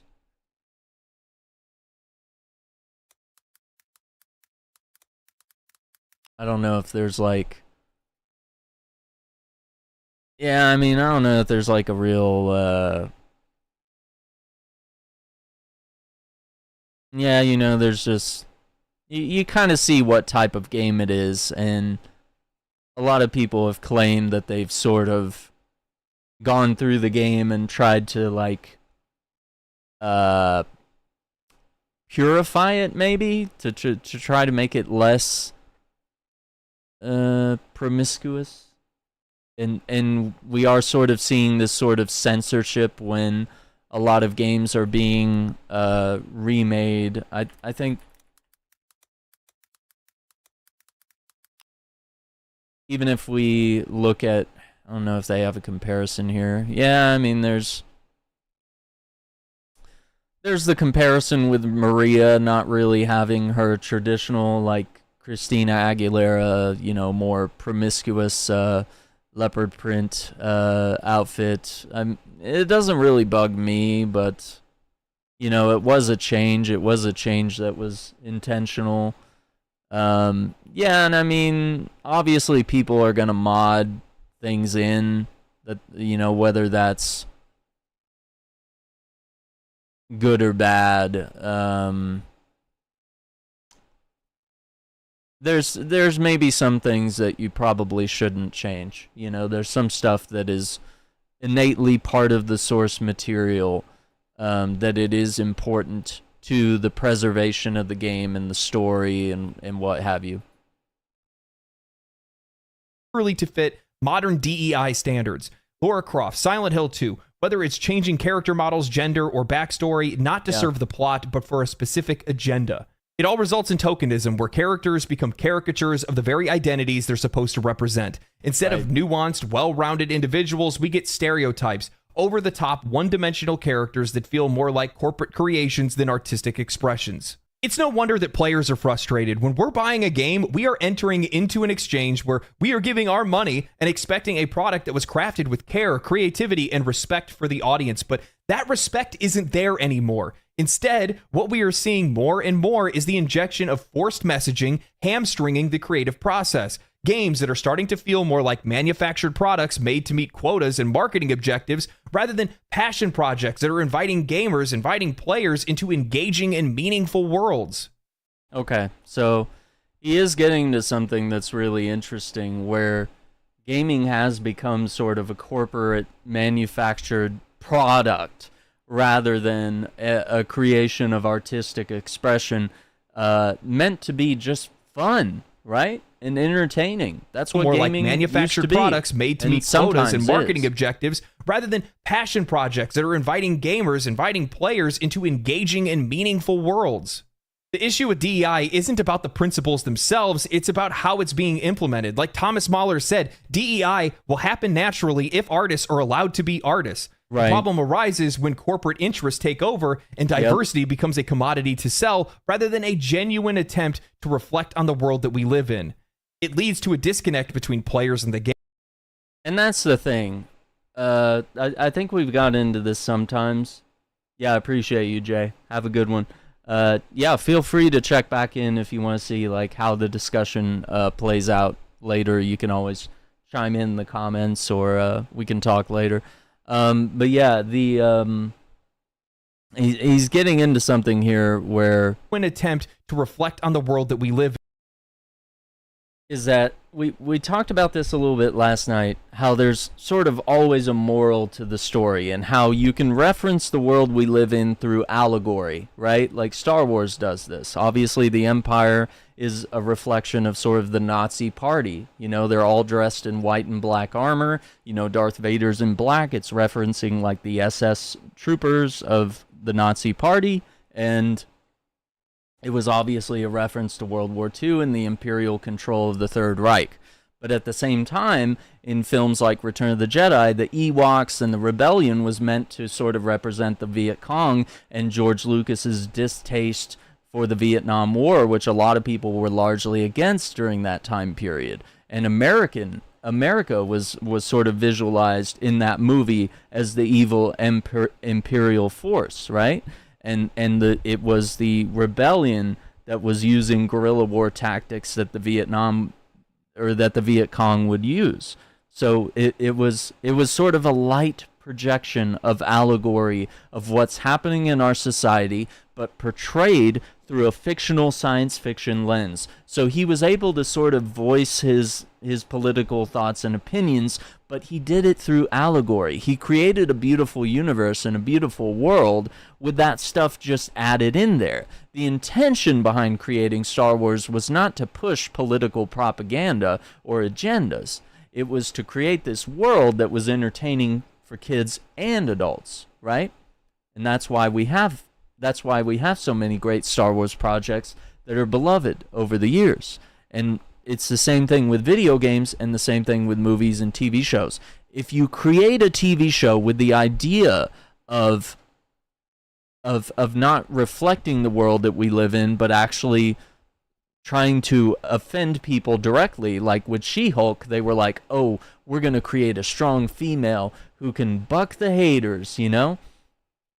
And we're making a show that is strictly made to make men uncomfortable. You end up with a failure of a show because, once again, She-Hulk, she's already a strong, independent female character. It's a good thing. She breaks the fourth wall. There's all sorts of great humor. She's a character that men and women can get behind. But when you have bad writing that is made to push an agenda rather than to tell a good story with the character and the world involved, that's a good thing. I can't do a review of Black Ops 6 here. That's for another video. I'm sorry. We're talking about DEI and its impact on gaming here, so we do have to stay on topic. But yeah, we are talking about this, and so in instances like that, it's like, why did She-Hulk fail? And Deadpool did largely the same thing. It's satirical. It makes fun of everyone. He has fourth wall breaking humor. It's because Ryan Reynolds and the writers focused on writing a character that was loyal to the source material, and they told a good story, and they weren't trying to push any sort of agenda. There you go. It leads to a let's go back. Rather than a is when corporate interests take over and diversity becomes a commodity to sell rather than a genuine attempt to reflect on the world that we live in. it leads to a disconnect between players and the games, and ultimately between the creators and their audience. And I think that's a fair and valid criticism to make because it's something observable. We can see it happening in the industry today. And while we've had a lot of games that have come out, absolutely incredible games, at the same time, the reason why players are so upset, the reason why this is such a popular talking point is because it's happening within the foundation of the industry. It's happening to the companies that are the very pillars that elevated the industry. The companies that made the games that made us gamers. It's Ubisoft. It's happening to all the studios, right? It's Ubisoft, it's Rocksteady. We've seen these studios change over time, and they've become a shadow of what they used to be. Ubisoft used to be my favorite studio, right? They used to make all the Tom Clancy games. They made all the Prince of Persia games, and now they're kind of a shadow of what they are here. They're arguably just making various agenda-based games, and they're making games that really are for nobody, and they don't have the quality that these games used, or that these, they don't have the quality that their games used to have. When people said this, you're called toxic. I recently completed Stellar Blade. Most of the cast is female. Yeah. I don't think that's a bad thing at all. I think Stellar Blade is an example of people rebutting the DEI stuff, or at least the bad version of DEI, where it is corporate corruption and it is forced inclusivity and stuff like that. You get a game like Stellar Blade or Space Marine or Black Myth Wukong, where it's like, hey, we're not trying to push an agenda. We're just going to make a good game. And yeah, our game might have really good looking characters or, really engaging gameplay. Not a problem. It's Activision, EA, Blizzard, Activision, Xbox, PlayStation, the list goes on. We get why they're doing it. It's all for money. But the funny thing is that they're losing a lot of it doing what they've been doing. Yep. And it's got me thinking.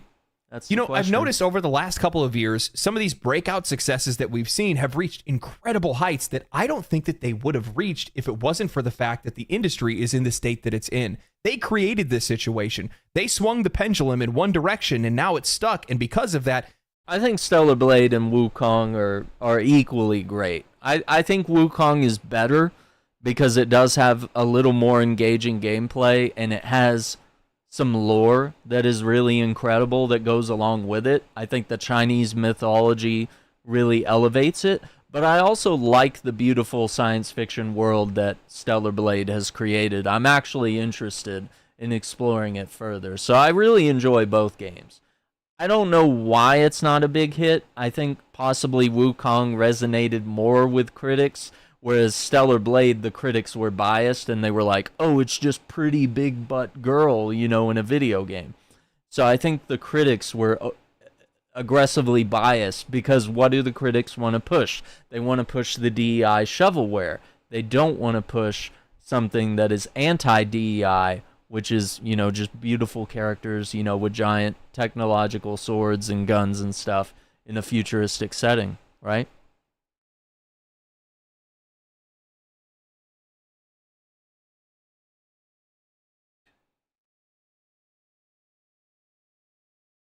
There's nothing wrong with beautiful girls. I agree.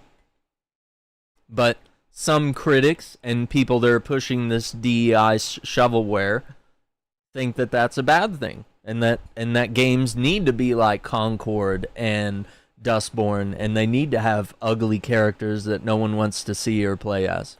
Their competition is getting richer by the day. They're getting more fans, they're getting more support, and it's going to make it even more difficult for some of these companies to be able to back out of the position that they're in. Baldur's Gate 3, Black Myth Wukong, Stellar Blade, Space Marine 2, Helldivers 2, Pal World. There's a huge list of games that we've seen come out over the last couple of years that have been absolute bangers, and there's an ocean of difference with the quality and feel of those games and some of these patronizing attempts at guilting us out of our money. Even more so, games that are putting themselves in a position that we feel guilty for trying to voice our criticisms on. And they really like that last part. Yeah. Us not wanting to voice our criticisms. Characters, identities, DEI, none of these things were dominant talking points in the gaming industry before because, to be quite frank, nobody cared or noticed. Games were seen as a universal medium where anyone could find something to enjoy. In the past, developers didn't feel the need to loudly proclaim that their game was diverse. It was just a natural part of the storytelling. Characters were designed to fit the narrative or the gameplay, not to check boxes for... Characters designed to fit the narrative and the gameplay.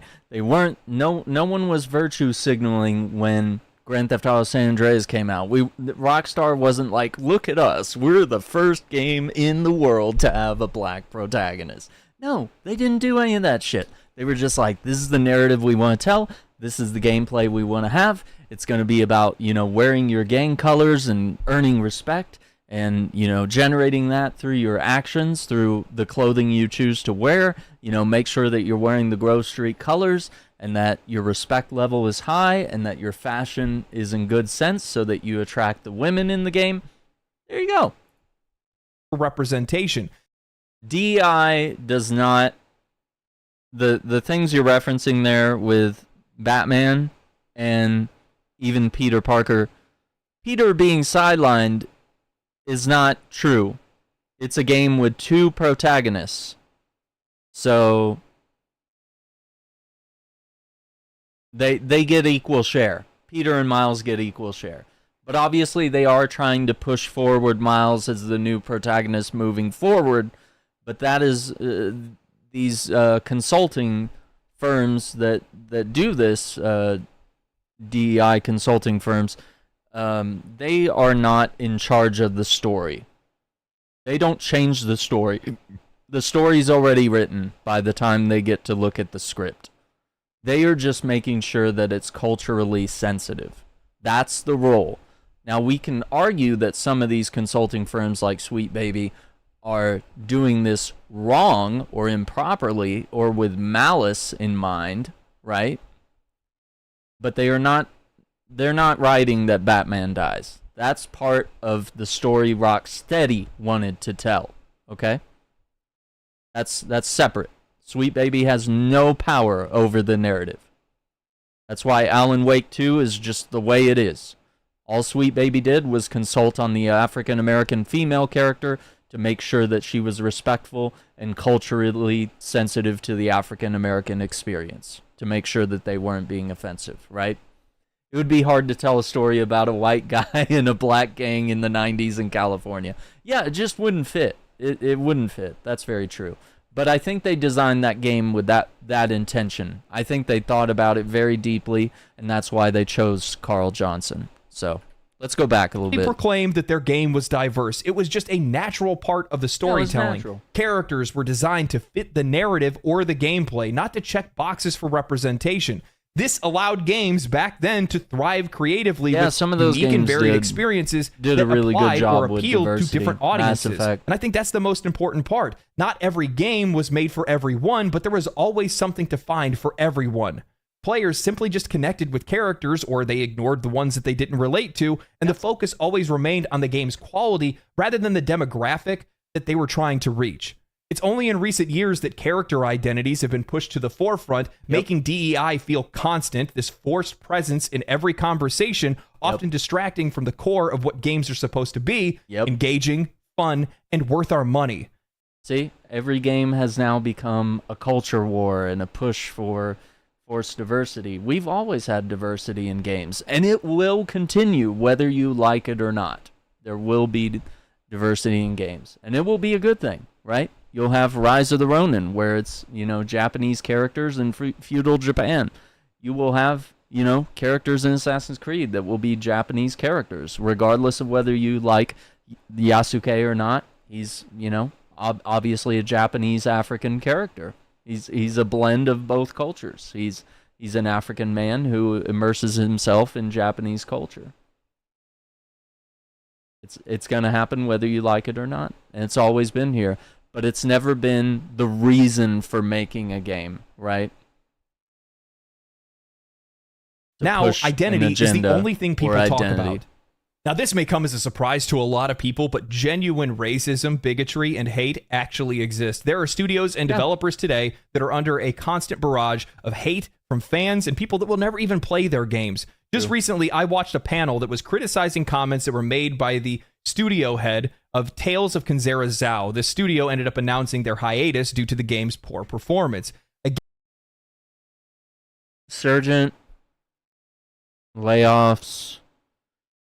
Yeah, and this is Abubakar Salim's studio, who he was the sheriff of Egypt in Assassin's Creed Origins. Bayek of Siwa. Yeah.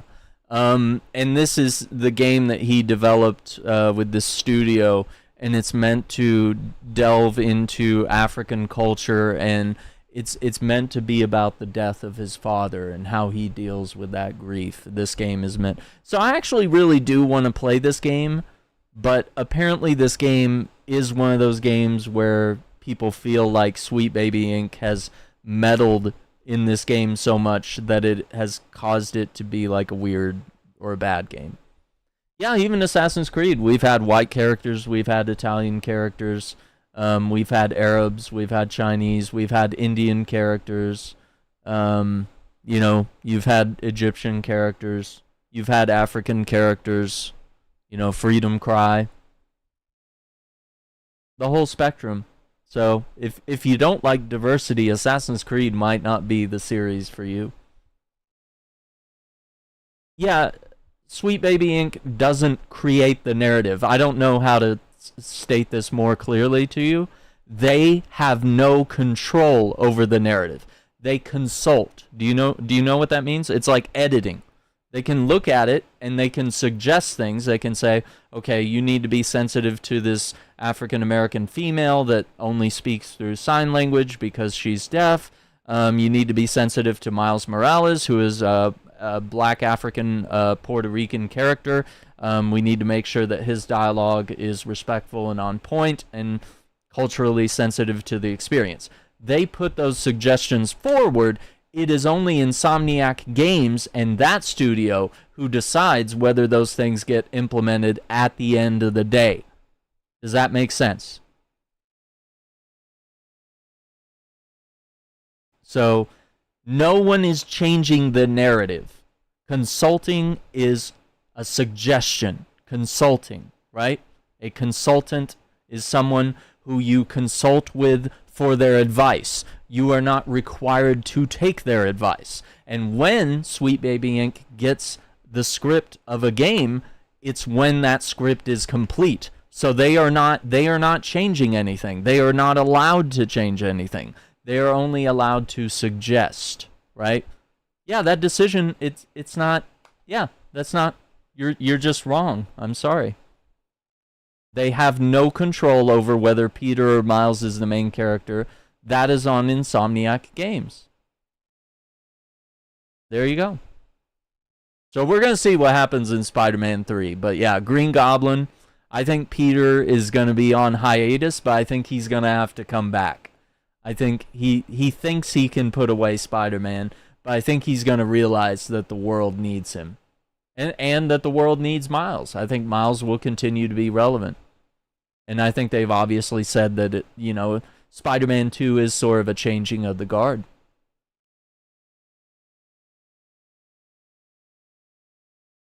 Yeah, so consulting firms have no power over changing the story. It's just a fact. That's just how the system works. The story for Suicide Squad, Spider-Man 2, Alan Wake 2, the story for all these games was already written by people that are not Sweet Baby Inc. That story does not change regardless of what Sweet Baby Inc. says. All they do is they change little bits of dialogue, little things that people say. And those are suggestions. At the end of the day, it's up to the studio to decide whether those changes pull through. Game that ultimately failed because of its deep ties to Sweet Baby Incorporated that already generated a lot of distrust, and also it was being praised and promoted by the least trustworthy people in games media. The studio's lead, Abubakar Salim, back in May, spoke in a video about how often he's been told that he hasn't earned his position, how he's faced prejudice and attacks. That's and racism for sure. It actually felt like a genuine heart-to-heart, only for the video to end with him announcing a promotion for the game and it being heavily discounted, evaporating any goodwill that the video was supposed to represent and ultimately making it feel like a marketing scheme. The panel who chose to criticize Salim, made up of a few well-known figures on Twitter, instead of making thoughtful criticisms, only chose to mention things like Rafiki when making fun of the way that he dressed, or saying that he's never met his father when he mentioned his dad passing away, and that the studio should have been called Spear Chucker Studio. It's incredibly disgusting, racist, abhorrent, blatant racist behavior that belongs nowhere near and See, does the game not doesn't represent look bad. any It of the looks genuine cool. criticisms that we've had for either I'm Surgeon game to play it Studios, someday. Abubakar Salim, or Tales of Kanzera Zhao, or the rest of the industry for that matter.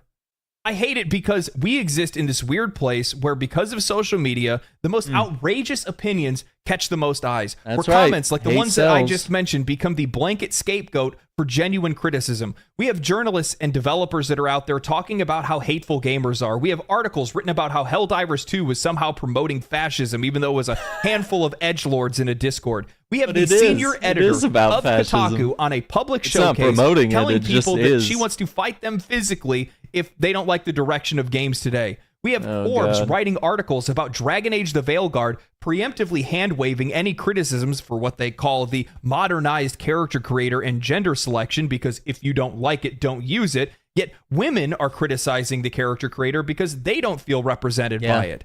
And now somehow they're a part of the angry, edgy gamer crowd? I think that the worst part of all of this is how often I see individuals or groups being blamed. No, it's the men that are spreading the hate. No, it's the liberal women that are ruining games. No, it's white privilege. No, it's minorities taking undeserved jobs. No, it's the straights. No, it's the gays, when in fact all of these issues are just plain old-fashioned corporate greed and corruption. It is consultancy industries that are made and managed by the governments that set the rules.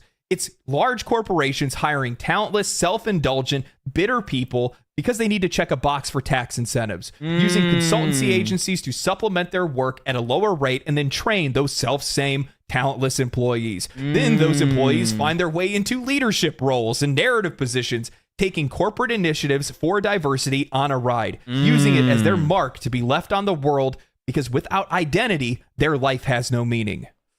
It's corporations that have cultivated massive audiences, tens of millions of players who don't understand that those players have a limited amount of time and money, less so by the year. And they can't play every single game that's released, but they need to grow their audience. They need more players. Let's go back. This is true. Gamers do have less time and less money. The economy has changed. You know, things are not like it was where game studios had our full attention during COVID because everybody was home. Everybody was gaming. Everyone was working from home and stuff like that. We were all just trying to be safe, and we all kind of huddled in, and obviously the content creation space blew up. A lot of us were making good money during that time because everybody was available and they were able to invest their budgets in that. But now that we're back to work and we're back, you know, in sort of a sense of normalcy here, you know, we do have less time, so we're not going to play certain shovelware, you know, DEI forced in games. You know, we're gonna look for the really good stuff. Yeah, and that's not even getting into the unfinished and unpolished games, you know, that are full They price. can't play every single game that's released, but they need to grow their audience. They need more players. They need more corporations money. have to keep so they growing. look to trends Yeah. in other media, and they think, hey, you know what? My ultra masculine franchise about war and loss, you know what that needs? It needs a female lead to take the place of beloved male characters in a story about friendship and rainbows. That'll draw in the new demographics. We'll make posts on social media talking about how inclusive we are. We'll latch ourselves onto social causes, and then we will minimize and remove all of those elements when we go to sell it in a different hang on. causes, and then we will minimize and remove all of those elements when we go to sell it in a different country that doesn't share those values. That phrase he just said, you don't even know how true that is.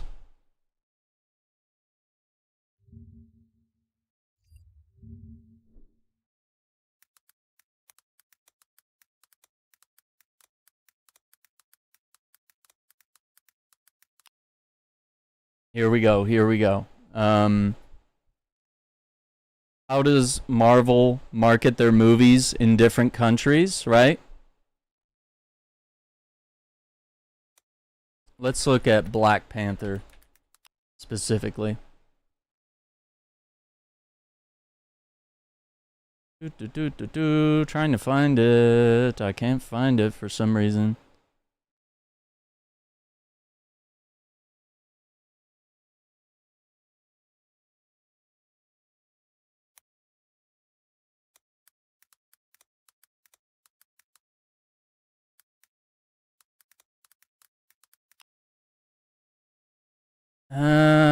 Dang it. Usually I can find this like right away.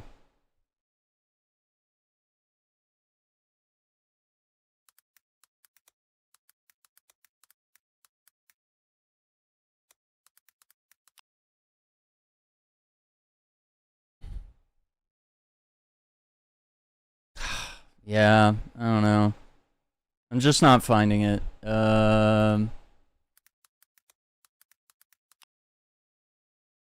Yeah, here it is. So you want to talk about the idea here that that he was just speaking on, that when you market your game to a country that doesn't share those values, like for example how China is a little racist, all right? They don't like their African American characters. So what do? You have your movie poster here in the States where it's like, oh, look at this. It's Chadwick Boseman, an African American character, or an African Wakandan character, right? That is the key front and center focus. But when we market this game in China or Japan or what have you, we throw the mask on for the poster. And they do this with every movie. And everyone does this, especially when they're trying to evoke certain values from a certain audience. If they have a female-led movie, for example, in other countries, they will put a male character front and center, and then they'll sideline the female character. Even if it's like Tomb Raider or something like that, they will just gradually make those changes. So, I don't know. I'm not able to like pull up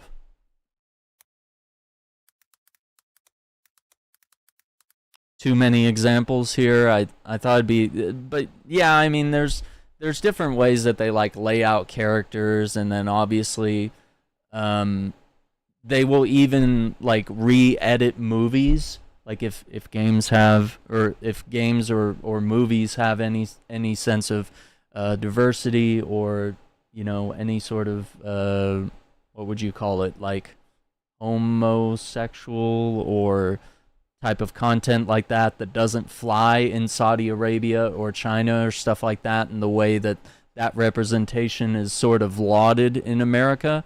That's why corporations are doing this. They're trying to appeal to the widest audience, but when they don't need to, they'll laser focus, and all of a sudden this game or movie that's really diverse, when you buy it in China, it's completely not diverse. So do they really care about diversity, or do they just care about making money? To beloved male characters in a story about friendship and rainbows. That'll draw in the new demographics. We'll make posts on social media talking about how inclusive we are. We'll latch ourselves onto social causes, and then we will minimize and remove all of those elements when we go to sell it in a different country that doesn't share those values. Yeah. So what's the impact of DEI on gaming? It's performative inclusivity for corporations and governments who have weaponized it to meet financial goals while ignoring the impact on the product or the audience. It's creating poorly executed games, surface-level attempts at diversity that are nothing more than transparent greed because we know that they don't care, and we see it in broad daylight.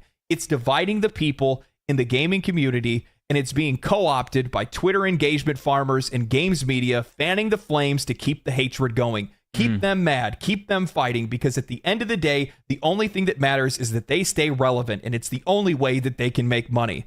It's about suppressing genuine criticism. It's about fragmenting communities. It's promoting ill will and bad ideologies on both sides of the aisle, and ultimately, it's making gaming worse. Yep. I think having discussions like these are incredibly important It is. And constructive. And I think that's the most important part, is to have constructive conversations around these kind of issues, because I think more times than not, it's much easier to just point at one of these issues and tear it down and never really talk about anything else around it. the deeper meaning, where it comes from, what it's actually doing, what its intentions are, and things like that. And in this case, while I don't think that EA, Activision, Blizzard, Ubisoft, whoever else is going to be watching anything like this, I do think that the smaller studios, or the studios that we've been supporting, the ones that have been out there actually delivering high-quality games that are worth our money, that we've been buying, that we've been enjoying, that have seen a ton of success, I do think that they are listening to things like these because they want to continue that success. And in a lot of ways, I think that they're going to be the changing of the old guard. I think that they're going to be taking the place of many of the companies that we see that are leading the industry today. Yeah, because we could see Ubisoft a while, and other companies totally collapse over this just don't speak propaganda. to audiences anymore. Oh, they're going to be running into some problems. Good games win, bad games fail. It's the greatest time to be alive. This is one of the reasons why I said before it's the best time to be a gamer, is because, well, our money, our voting is working. And there's been a ton of games that we've been able to vote on over the last few years, and it's worked. It's worked. You know, I've had a lot of people ask me why I'm so passionate about these kind of topics, or why I'm so passionate about gaming. It's just video games, dude. Calm down.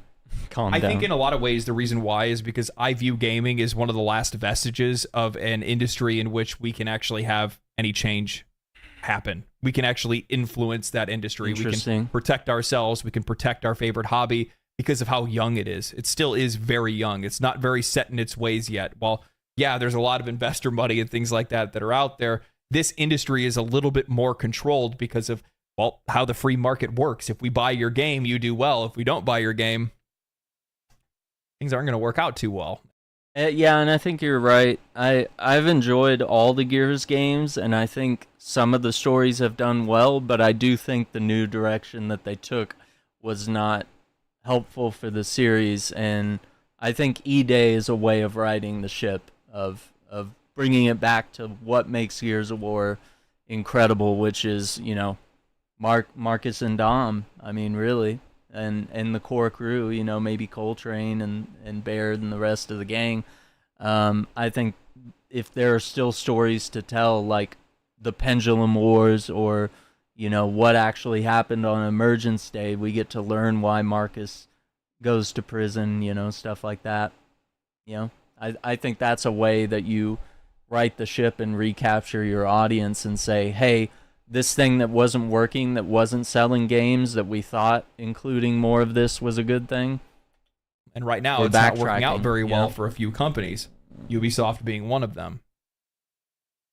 You know, the message will always be the same for me, and it's just that I genuinely do want more people to be involved in games. I want people to feel like they belong, and like I said earlier in the video, this isn't about hate. This isn't about trying to get people not in video games. This is about making sure that people are represented properly. Yep. And this is making sure that people aren't having their identities commoditized simply for the fact that these companies want to try to make more money off of you. I agree. And then on top of that, how often we see these... Think about it. What did Disney do to Finn in Star Wars, right? What did Disney do to Finn?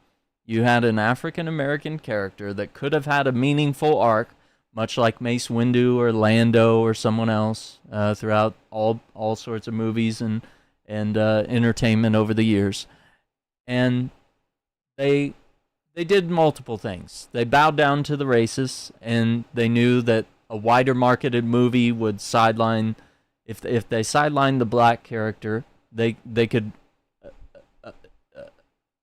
adapt and attract a wider audience across the world. If they said, hey, main white female protagonist, everyone's going to love this.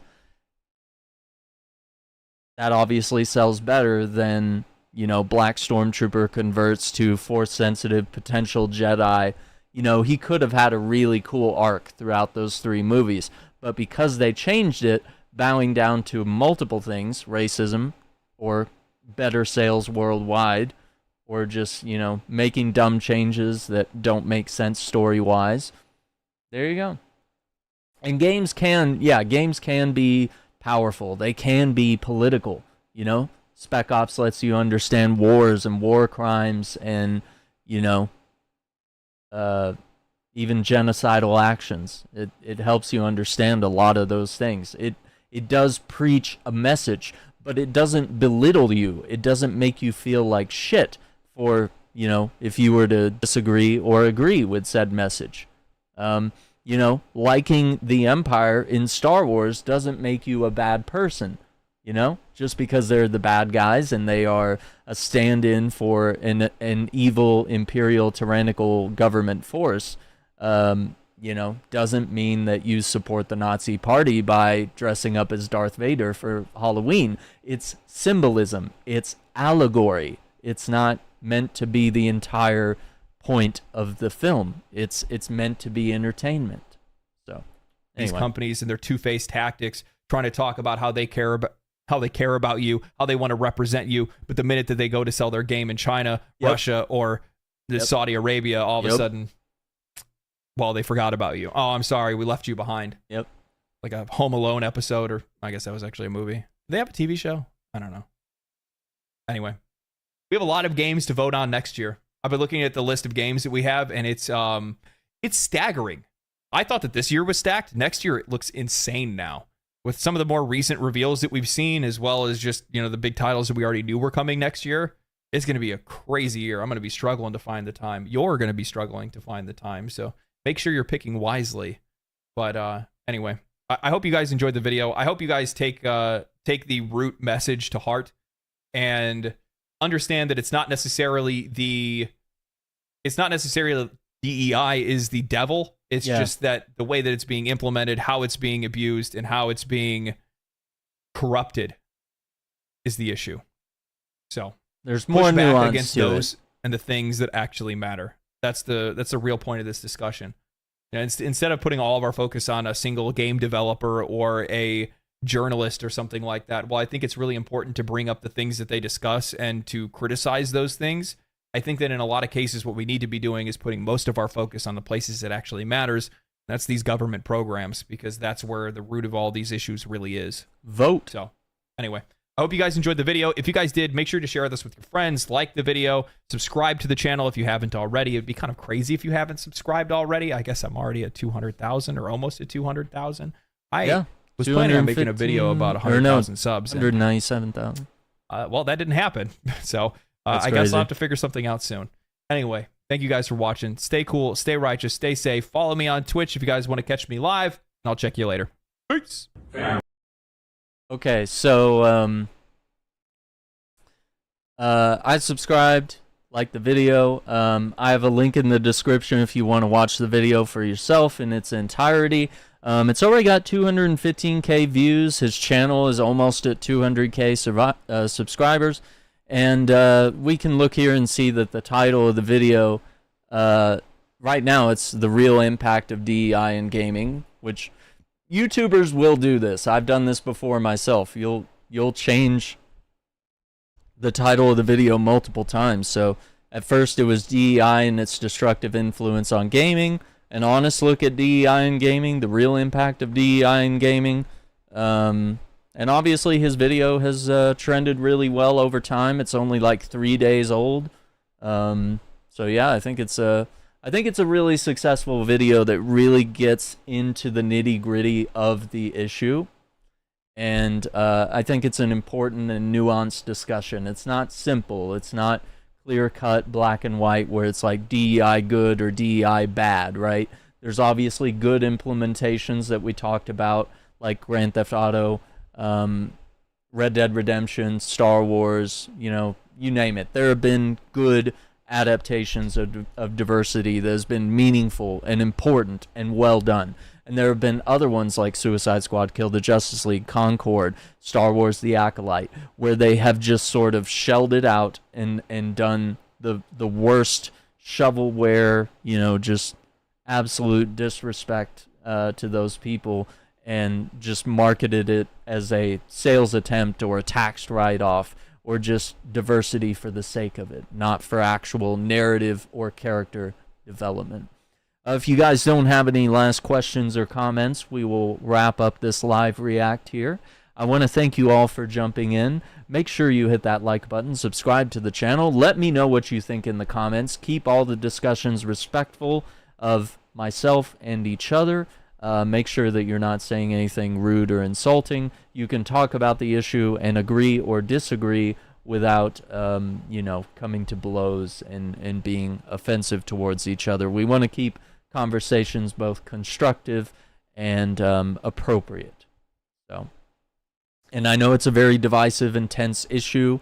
It's not an easy one to sit down and talk about, and I know that people will agree and disagree on this issue, but I would ask that you need to just sort of view this issue and this discussion and this video in its full and complete context, and not to see things that are sort of clipped out of context. It's important to sit down and have these discussions and clarify things and have these deep discussions where we can hash things out and figure out how we want things to go moving forward.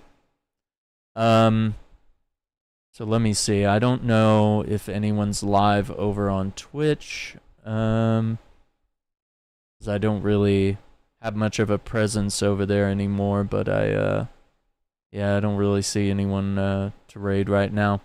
But once again, I want to thank you all for watching. Take care, be safe. Don't forget to like the video. Check out Legendary Drops' channel if you're interested in seeing more videos from him. I think he had a really good take on this, and I think he got in and got very nuanced and analytical on the topic, and so I think that was important and really well done.